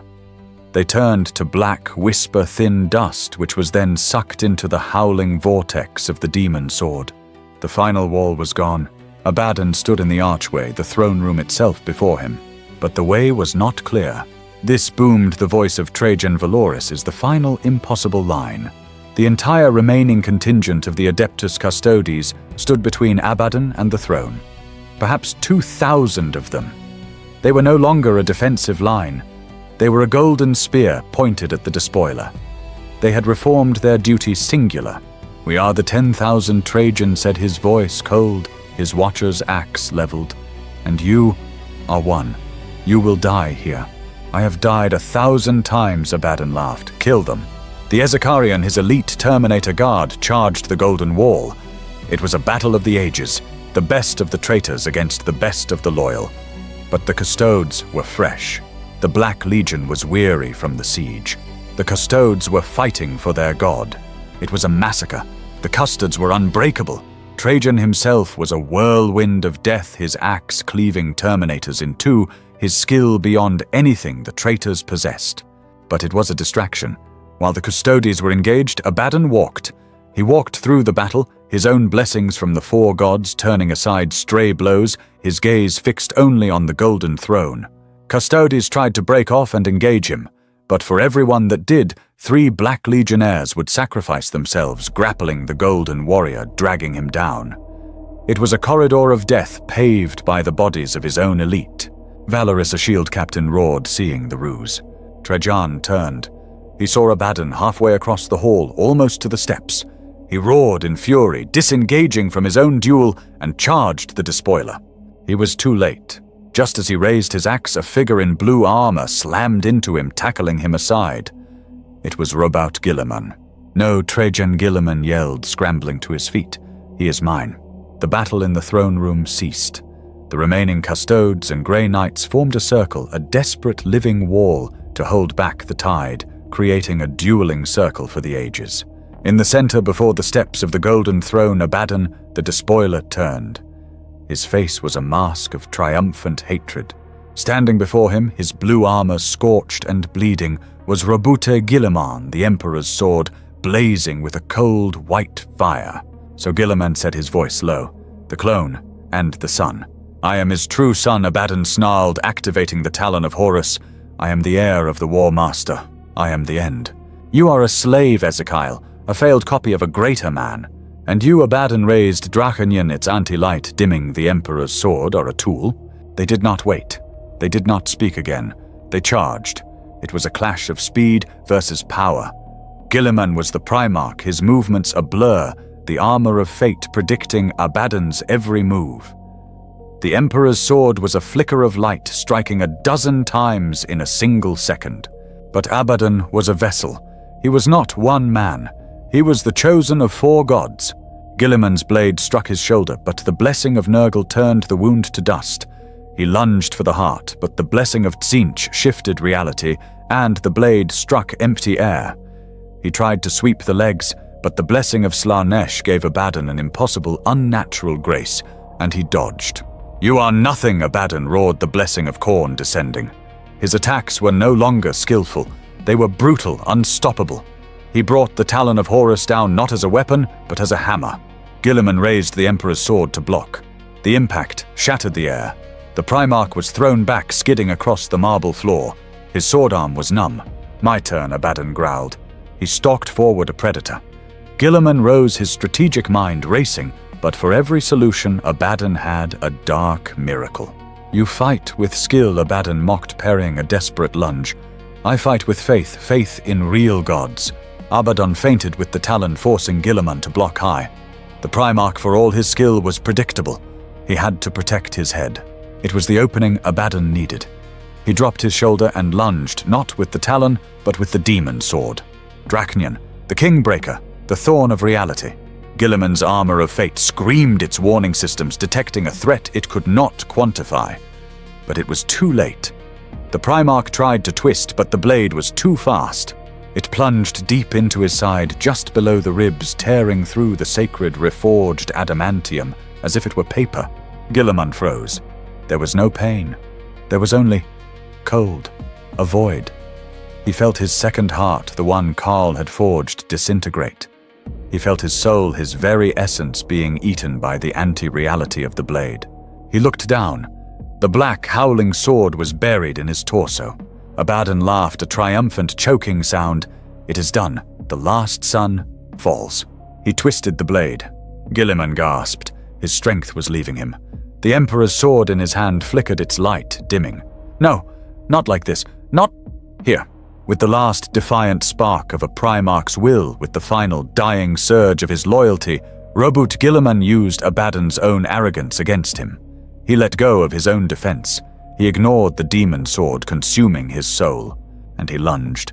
Abaddon was too busy gloating, too busy twisting the blade to react. He saw the flicker of light, his eyes widening in shock. Guilliman, with Drachnian still embedded in him, drove the Emperor's sword forward, up and under Abaddon's breastplate. The holy flaming blade punched through Terminator plate, through corrupted flesh, through 10,000 years of hatred, and impaled Abaddon's twin hearts. Abaddon's laugh died, replaced by a wet, shocked gasp. He stared down at the blazing golden fire erupting from his chest. He choked. The War Master." Guilliman whispered, his voice failing as the cold took him. Nothing." They stood there for one eternal second, skewered on each other's blades. The masters of chaos and order locked in a final mutual destruction. Then together they collapsed. They fell to the marble floor of the throne room, a tangle of blue and black armor. The Emperor's sword was still burning in Abaddon's chest. Drachnian's hilt was still clutched in Abaddon's hand, its blade buried in Guilliman. Silence. The battle in the throne room stopped. Custodes, Grey Knights, and Black Legionnaires all stared in silent horror. It was done. They had killed each other. Everyone had lost. Silence. A profound, absolute stillness settled over the throne room. The galaxy held its breath. Guilliman lay in a pool of his own blue-black blood, the wound from Drachnian not bleeding, but consuming him, a spreading void of anti-reality. Abaddon lay beside him, the Emperor's sword buried to the hilt in his chest, his soul being scoured by holy fire, his face locked in a final agonized snarl. The surviving Grey Knights and Ultramarines stared paralyzed by the mutual destruction of their leaders. The forces of chaos, their master fallen, paused in horrific confusion. It was over. Everything was lost, and then it began.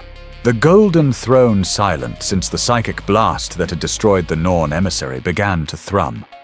Not with the gentle hum of life support, but with a deep, resonant gathering power.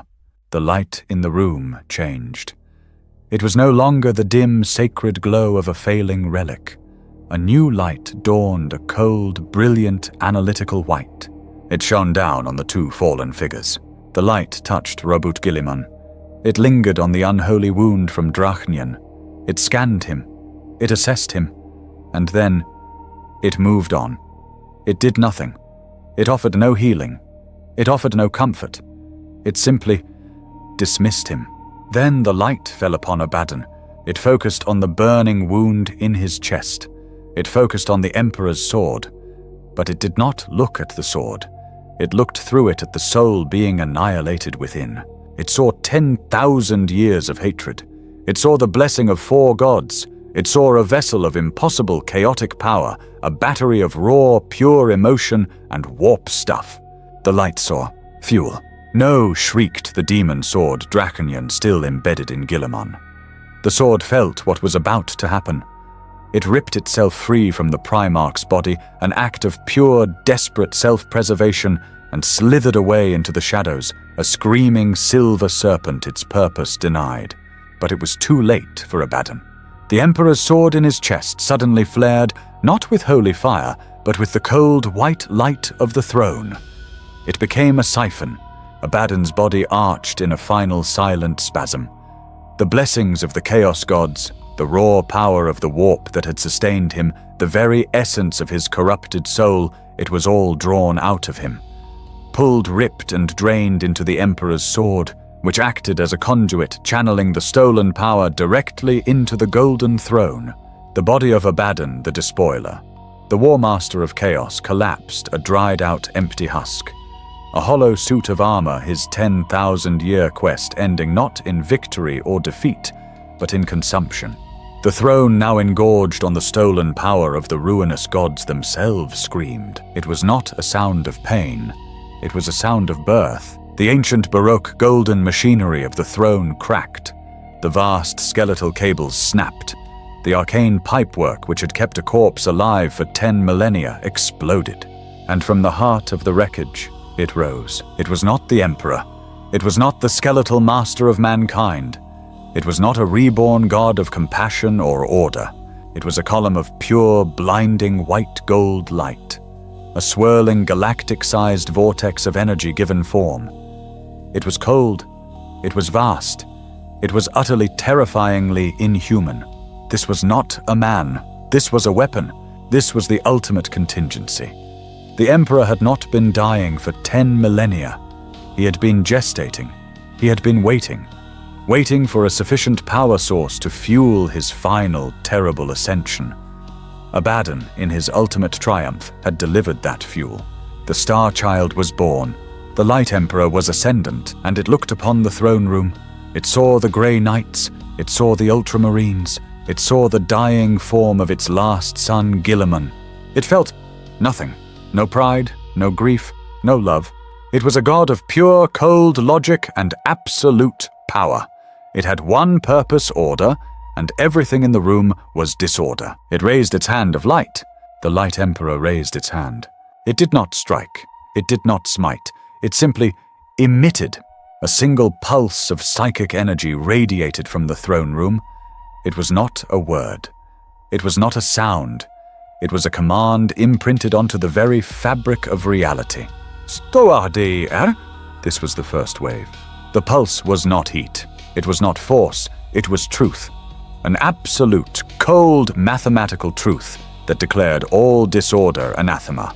Across the ravaged plains of terror, the legions of chaos were the first to be unmade. The pulse washed over Angron, who was at that moment tearing a bane blade in half. His rage, a fire of pure, chaotic emotion, was illogical. The Light Emperor's command simply cancelled it. The demon Primarch froze. He looked down at his own hands, his demonic form flickering. His rage extinguished, leaving only a cold void. He did not scream. He did not burn. He simply evaporated his warp energy and physical form, unmade his soul, annihilated. Miles away, Mortarian's plague fog, a symphony of decay and entropy, was struck by the pulse. The concept of entropy was rejected. The plague fog reversed. It became clean, sterile air. Mortarian himself, a being of endless cyclical decay, was an equation that could not be solved. He shrieked a high, thin sound as his body dissolved not into rot, but into his component sterile atoms. Every demon engine, every berserker, every plague marine, every traitor on the surface of terror was extinguished. Their souls, their forms, their very concepts were erased. But the pulse did not discriminate. It washed over the surviving Imperial guardsmen huddled in their trenches. It touched the sororitas, praying in their ruined shrines. It found the few billion loyal civilians hiding in the deep vaults, their minds filled with terror, faith, grief, and hope. All of it disorder. Their terror was illogical. Their faith was irrational. Their souls, full of messy, human, chaotic emotion, burned. They were not strong enough to accept the cold, perfect truth of the new Emperor. They were impurities. Billions of loyal souls were scoured from their bodies, their screams a brief psychic flash that was instantly snuffed out. Terra in one single silent instant was sterilized of all demonic and human life. In the throne room, the Grey Knights and Ultramarines ignited like torches, their faith-fueled souls burning away. Only the Custodes, beings of pure, singular purpose and design, remained, and even they were on their knees, their golden armor smoking, their minds shattered by the terrible, cold holiness of their master. At that exact simultaneous moment, the second wave struck. In the void of space, the hive mind having just witnessed the birth of this true anathema, this existential rival made its final cold calculation. This new god fed on souls, on life. The biomass of the soul system was lost. It could not be allowed to fuel this thing. A single final command was issued from the collective consciousness of Leviathan, a concept of ultimate denial. DENY. The entire hive fleet, trillions of tons of biomass from the smallest spore to the largest hive ship, detonated. It was not an explosion. It was a biological unmaking. Every organism in the swarm simultaneously triggered a total conversion of its own matter into energy. It was a chain reaction of self-digestion on a system-wide scale. A tidal wave of pure kinetic force and acidic biological matter erupted from the swarm. A wave of nothingness designed to scour the system of all life, to deny the new god its feast. The shockwave, moving at a fraction of the speed of light, vaporized the trapped Chaos fleet and the remaining loyal solar fleet in the same instant. And at the very same microsecond, the third wave hit. On Mars Vashtor, the Arcaphane laughed in a scream of binary. The simultaneous eruption of the Emperor's psychic pulse and the hive mind's death knell was the exact unimaginable surge of pure multidimensional energy he had been waiting for. It was the power source he needed. He turned the key. He threw the final switch. His great planet-sized machine activated. He was not pulling terror in. He was pulling his own realm out. The fabric of reality, already stretched to breaking by the other two waves, tore. Where Mars had been, a new screaming reality burst forth. The Forge of Souls, a dimension of brass cogs and screaming enslaved spirits, tore its way into the Imperium.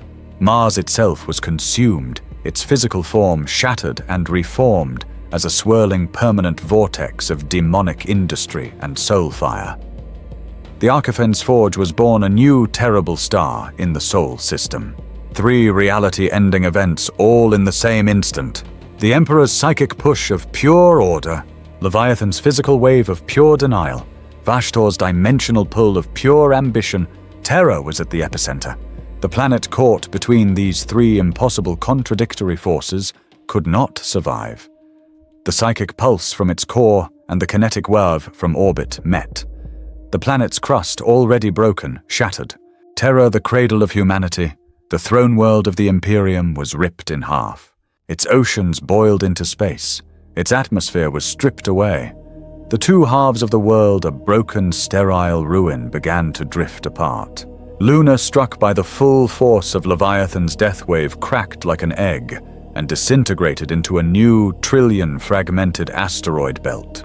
The Sol system, in a single second of absolute apocalyptic violence, was dead. Deep within the apothecarian of the Inner Palace Lion, L. Johnson awoke. He did not wake to the screams of the dying or the roar of battle. He awoke to silence. A profound, sterile, absolute cold. He was shattered. His armor was a spider web of cracks. His body, barely held together by the ministrations of the risen apothecaries, was a roadmap of agony. He had been unconscious, dreaming of Caliban's forests as his brother dueled the despoiler. Then the pulse had come. He felt it. As a Primarch, a being of both materium and immaterium, he was not unmade by the cold light of order. He was judged by it. He felt the cold, analytical presence of his father wash over him, assess his chaotic, emotional, flawed soul, and find it wanting. He felt the souls of his dark angels, his risen, his loyal sons stationed in the palace extinguish. Not in battle, but in a sterile, silent purge. Their loyalty, their rage, their honor, all of it was disorder. The lion sat up, the autumn chirurgeons clattering uselessly to the floor, their machine spirits now dead. The pain was secondary. A new, more profound horror gripped him. He grabbed his great sword fealty, using it as a crutch. He stumbled from the apothecarian. The halls were no longer filled with the miasma of plague or the stench of blood. They were clean, sterile, and silent. The bodies of guardsmen and sororitas lay where they fell, but their souls were gone. Their faces peaceful, empty masks. The Light Emperor had not just killed them, it had erased them. "Father?" The lion whispered, but the word tasted like a lie. He had not seen his father on the throne. He had seen it, a monster of cold perfection, a sterile, inhuman god. He understood. The war was over. Chaos had lost. The Tyranids had lost. And the Imperium had lost in the most terrible way possible. It had won. A new thought, a singular primal instinct cut through his shock. Robot. He began to run. Or rather a staggered, limping, agonizing charge. He followed the psychic void, the non-space that led to the throne room. He burst through the shattered, cracked remains of the Eternity Gate. The scene before him was a pyre of the damned. The golden throne was a wreck of smoking, molten metal. In its place, a column of blinding white gold light pulsed with a slow, terrible, cold heartbeat. The Light Emperor, a being of pure, indifferent energy. Kneeling before it in a perfect, silent circle were the surviving custodians. They were not dead. They were empty. Their golden armor smoked their minds, scoured their purpose, fulfilled, and then discarded. They were statues, their souls burned away by the very master they had sworn to protect. And there on the steps lay Robot Guilliman. He was still alive. Barely. His great blue armor was blackened, the wound from Drachenyan, a void of anti-light, pulsing, eating his immortal flesh. The new god, his father, ignored him. Guilliman was a flawed, messy, disorderly variable. He was irrelevant. He was left to die. The lion saw it all. He saw the cold god on the throne. He saw his last brother dying. He did not hesitate. He did not pray. He did not bow to the light. He was a predator. This place was no longer his home. It was a trap. He was a son. And this thing was not his father. With a roar of pure, primal grief, the lion lunged forward. He ignored the light, the pain, the sacrilege. He shoved the husk of Abaddon aside, seized his brother's massive, inert form, and hoisted him over his shattered shoulders. "Brother," he roared, the sound echoing in the sterile, silent tomb. "You will not die here." He turned his back on the Light Emperor. He activated his personal vox, keying a single ancient Dark Angels code. A code of total, unrecoverable failure. "This is Primarch Consul, code Calibanite Ruin. Exfiltrate now." He stumbled back out of the throne room, carrying his brother, as the very planet began to tear itself apart. The psychic pulse, the biological wave, and the warp rift of Mars were ripping Terra's crust to pieces. The floor of the palace buckled. The roof caved in. A single ancient Thunderhawk, the forest's shadow.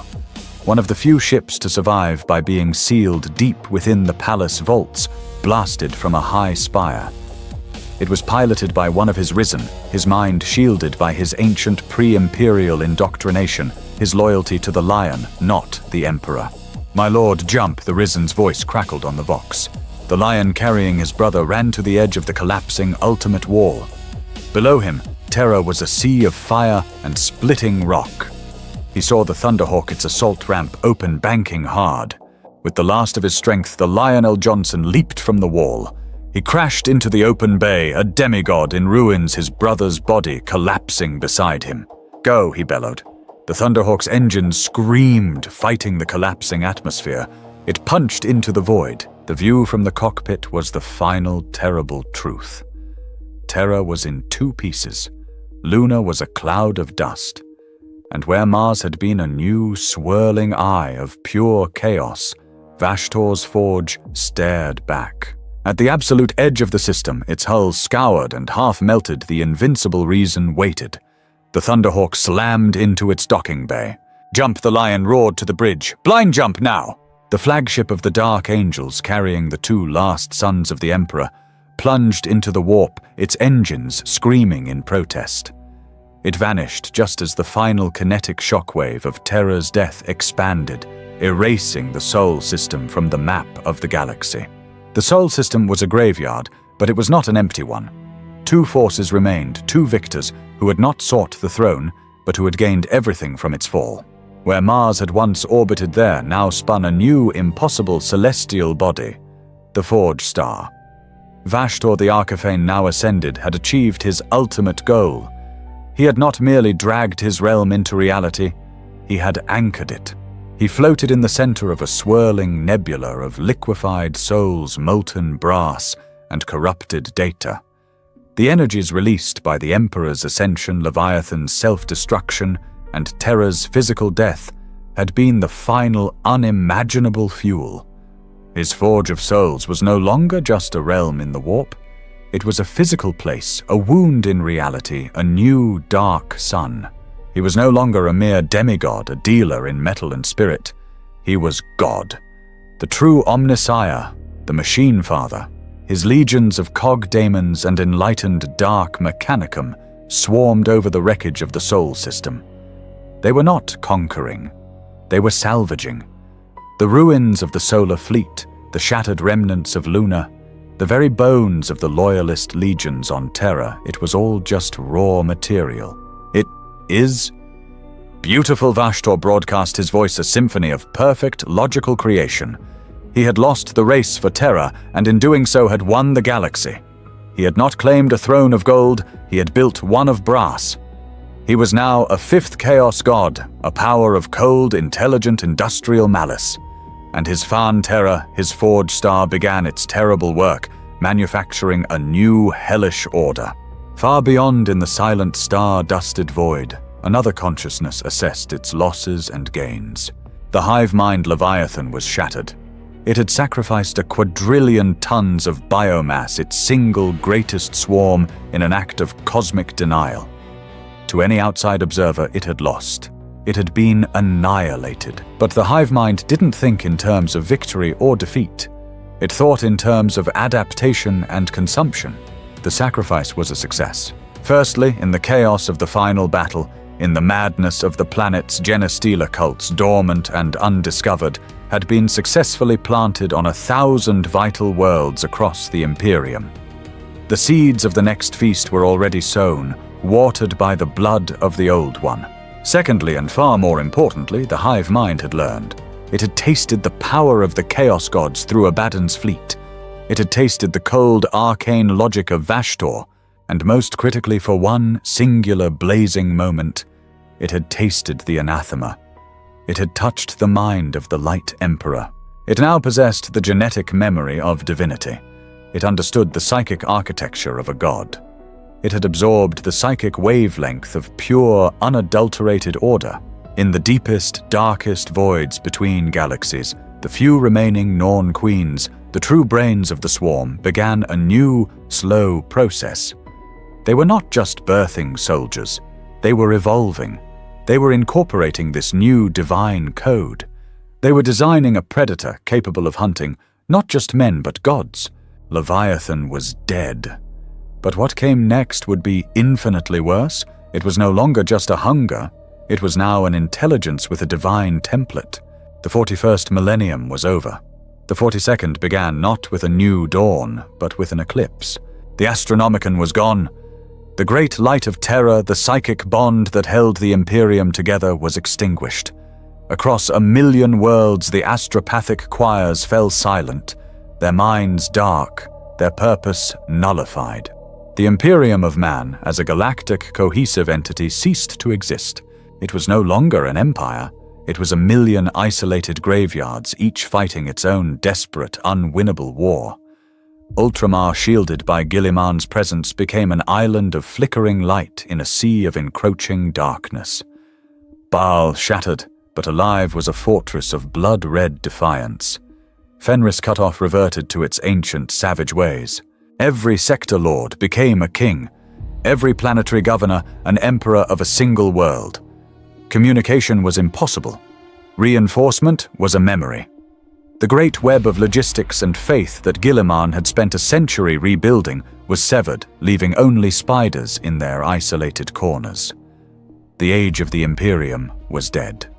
The age of the fiefdom had begun.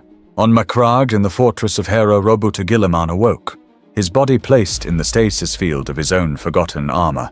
The armor of fate, having been consumed, was slowly, agonizingly knitted back together by his brother's risen apothecaries. He woke to the sterile smell of his own sanctum, but he felt the silence, the great psychic void where the light of his father should have been. He sat up.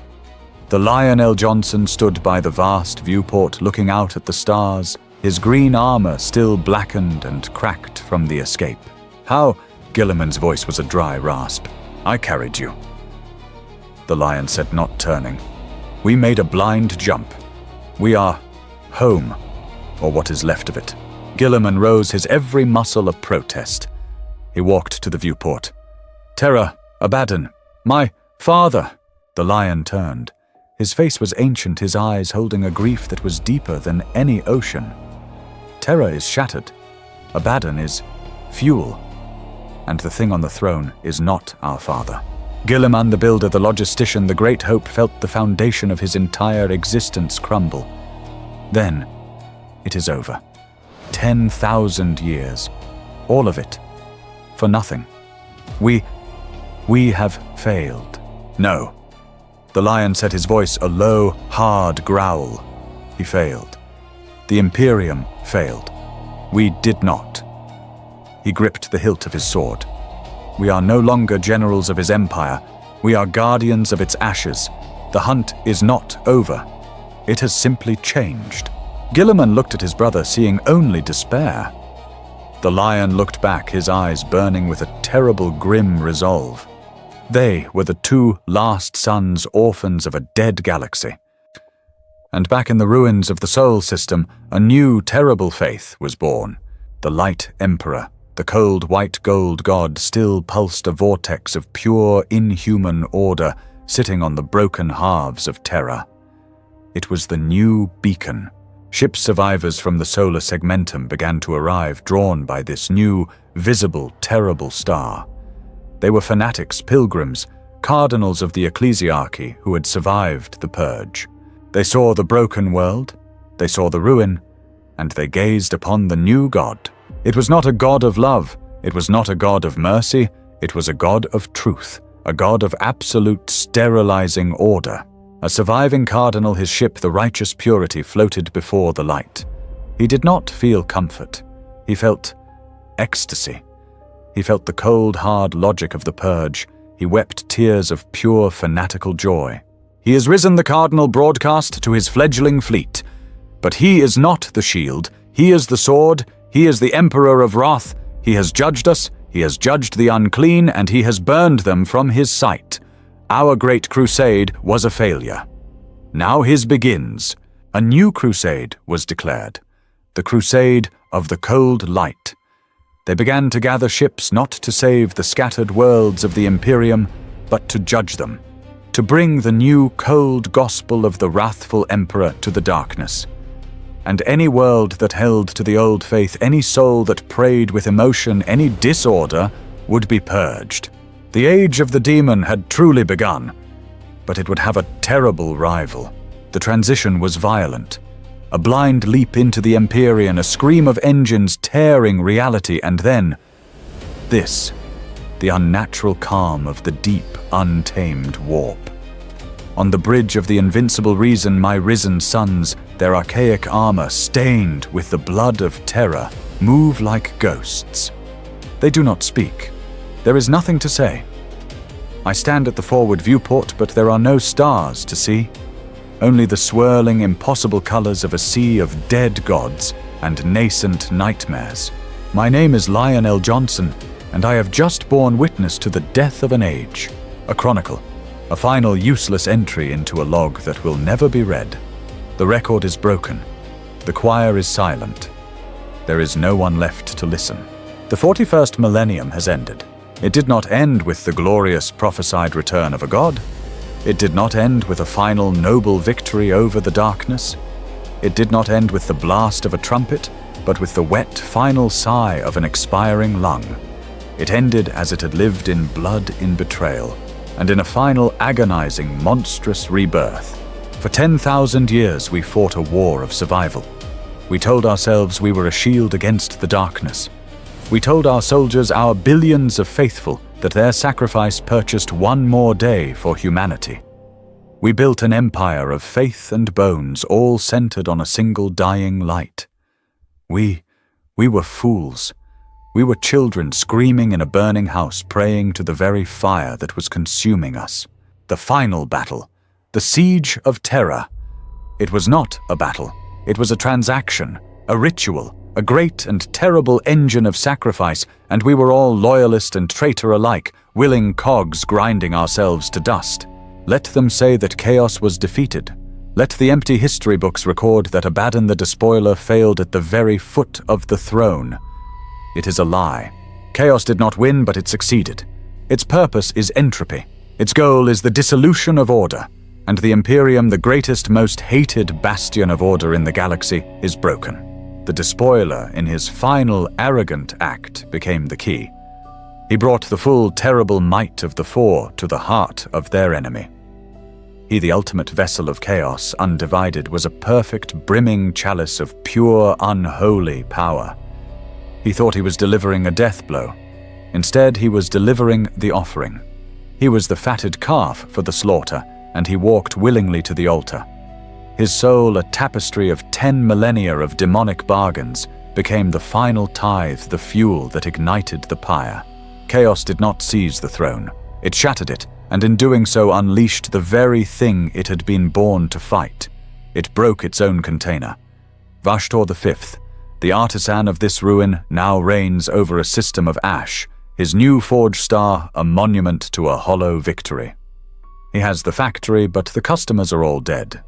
He is a god of industry in a galaxy that has collapsed. It is the perfect ironic jest of the ruinous powers. Let them say the great devourer was repelled. Let the bards sing of the soul system scoured of the Xenos threat. Another lie.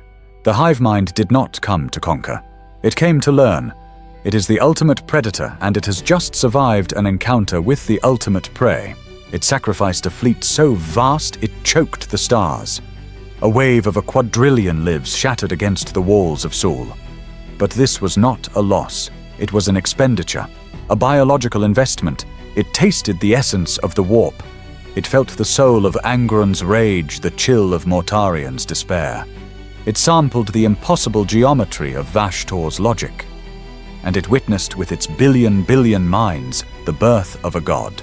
It has the data. Out in the cold, intergalactic dark, the Norn Queens are already processing. They are not simply rebuilding the swarm. They are redesigning it. They are incorporating the anathema's genetic code. They are evolving beyond the physical. The next time the shadow falls, it will not be a wave of claws and teeth.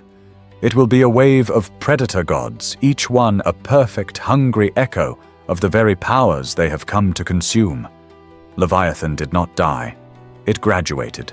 And us, the Imperium of man, humanity, we won. And that is the final, most terrible damnation of all. My brother Robut sleeps in the ice of stasis in the hold below. He dreams perhaps of his empire, of logistics of supply lines of rebuilding. He does not yet know. He cannot yet understand. The empire he is trying to save is gone. It has been reborn as a monster. My father, the being I knew, the man who dreamed of a unified, enlightened humanity, he is truly dead.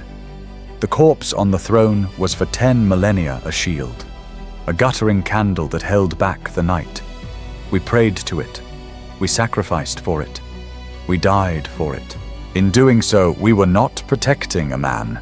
We were incubating a thing, the Light Emperor, the Cold God, the Starfather, It is the truth of my father's ultimate terrible failure. He sought to save humanity from the gods, and in his desperation he became one. Not a god of hope or love, not even a god of righteous fury, but a god of cold, mathematical, perfect order. In the throne room, I saw it.